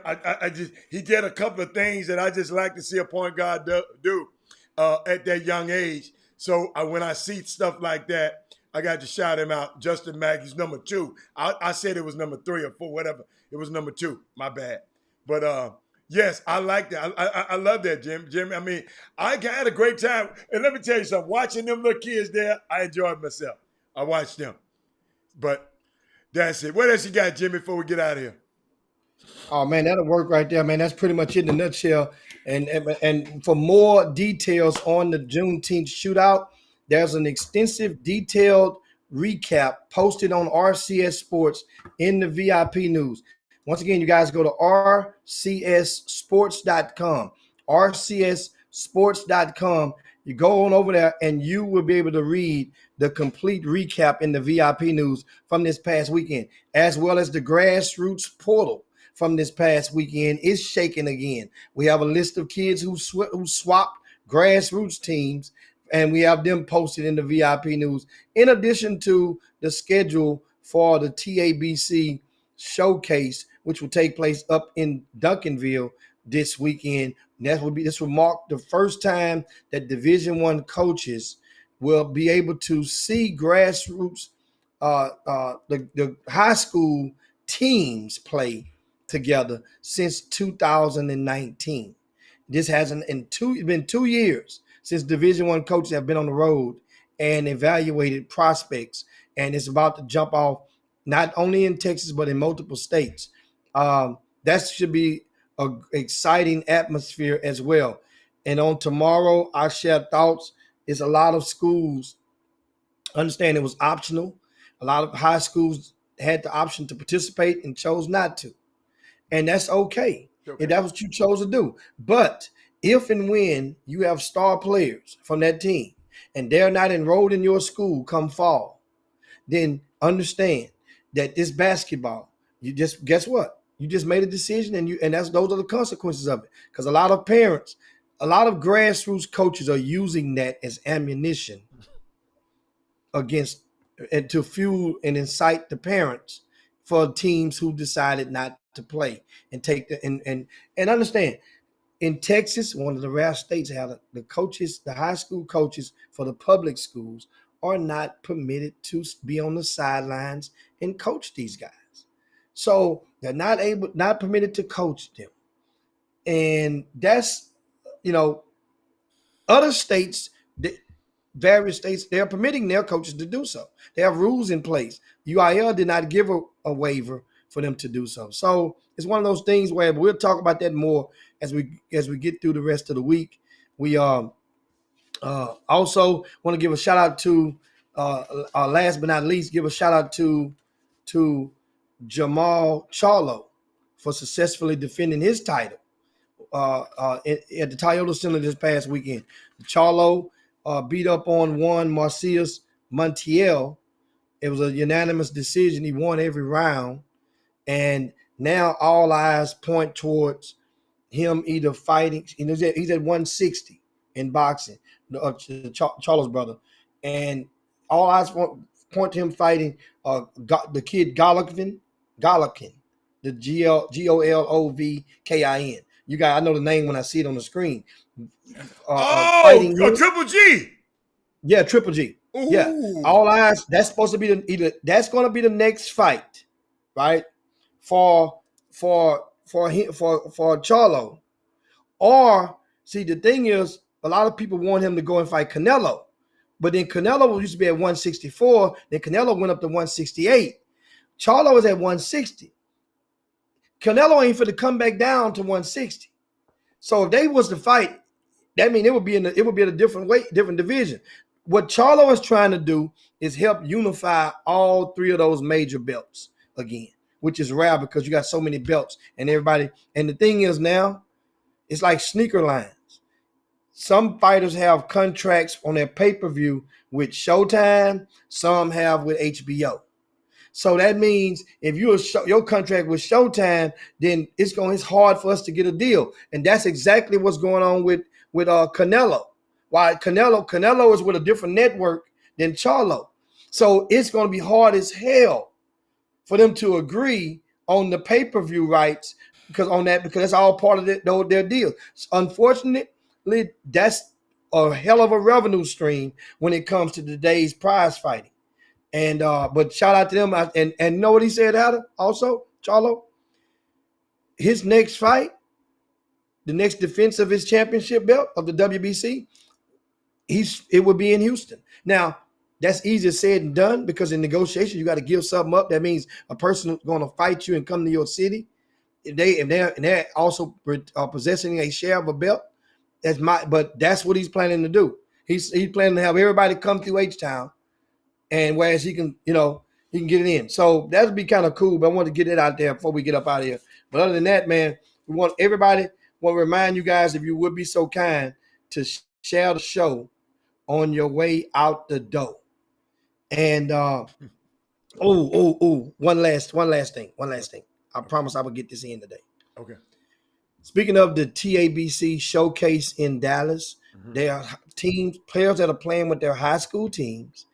And they're also stragglers. That means if your team did not participate, they're individuals, regardless of grade, who you could sign up as an individual and they placed you on teams.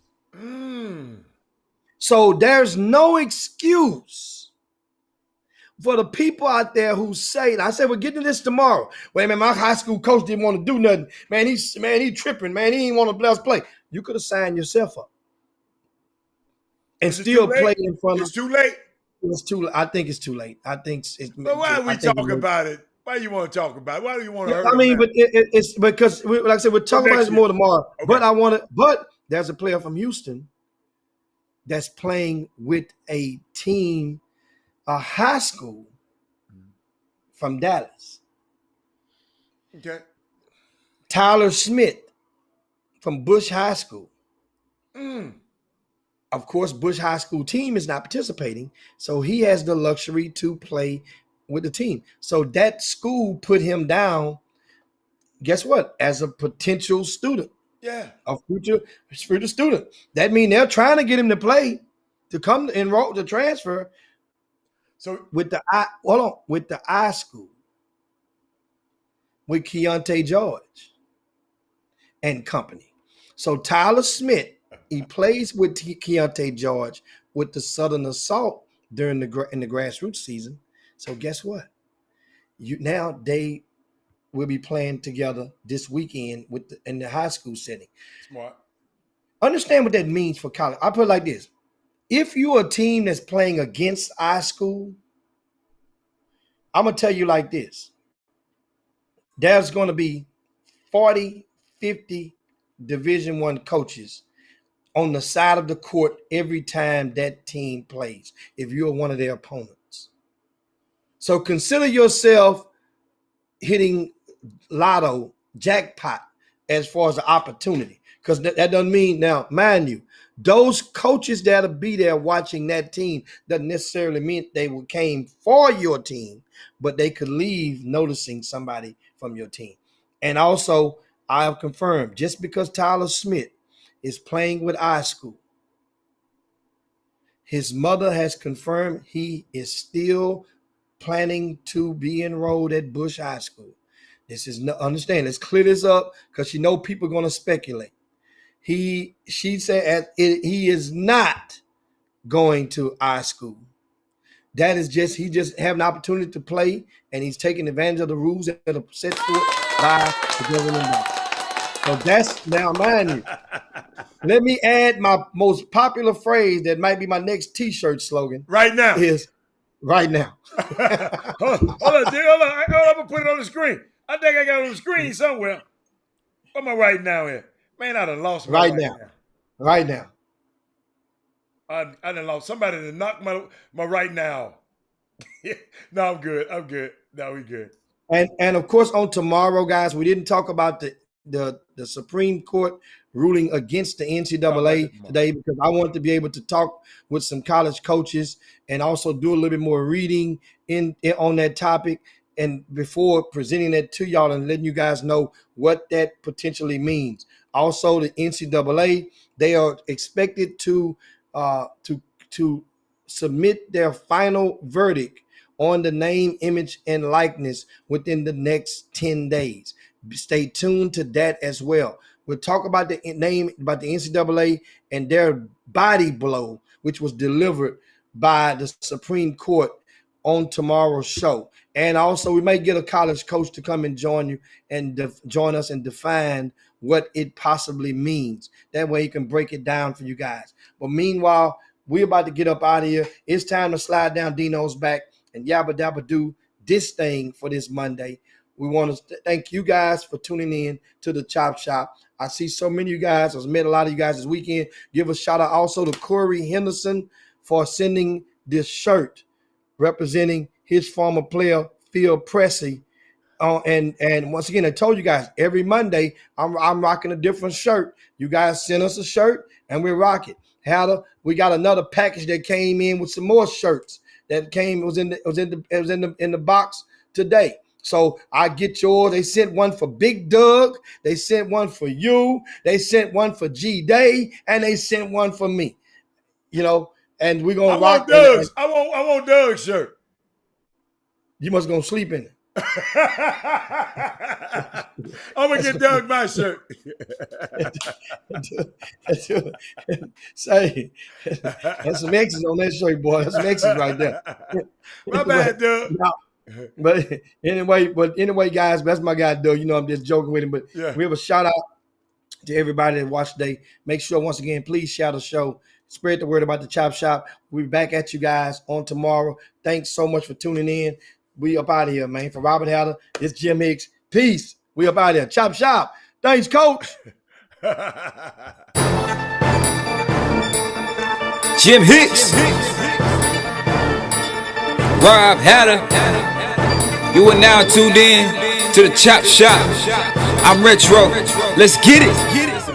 We in the Chop Shop. We live in the Chop Shop. We talking sports talk. We live in the Chop Shop. We in the Chop Shop. I'm talking sports talk. So turn your dials up. It's live in the Chop Shop. We in the Chop Shop. We live in the Chop Shop. We talking sports talk. We live in the Chop Shop.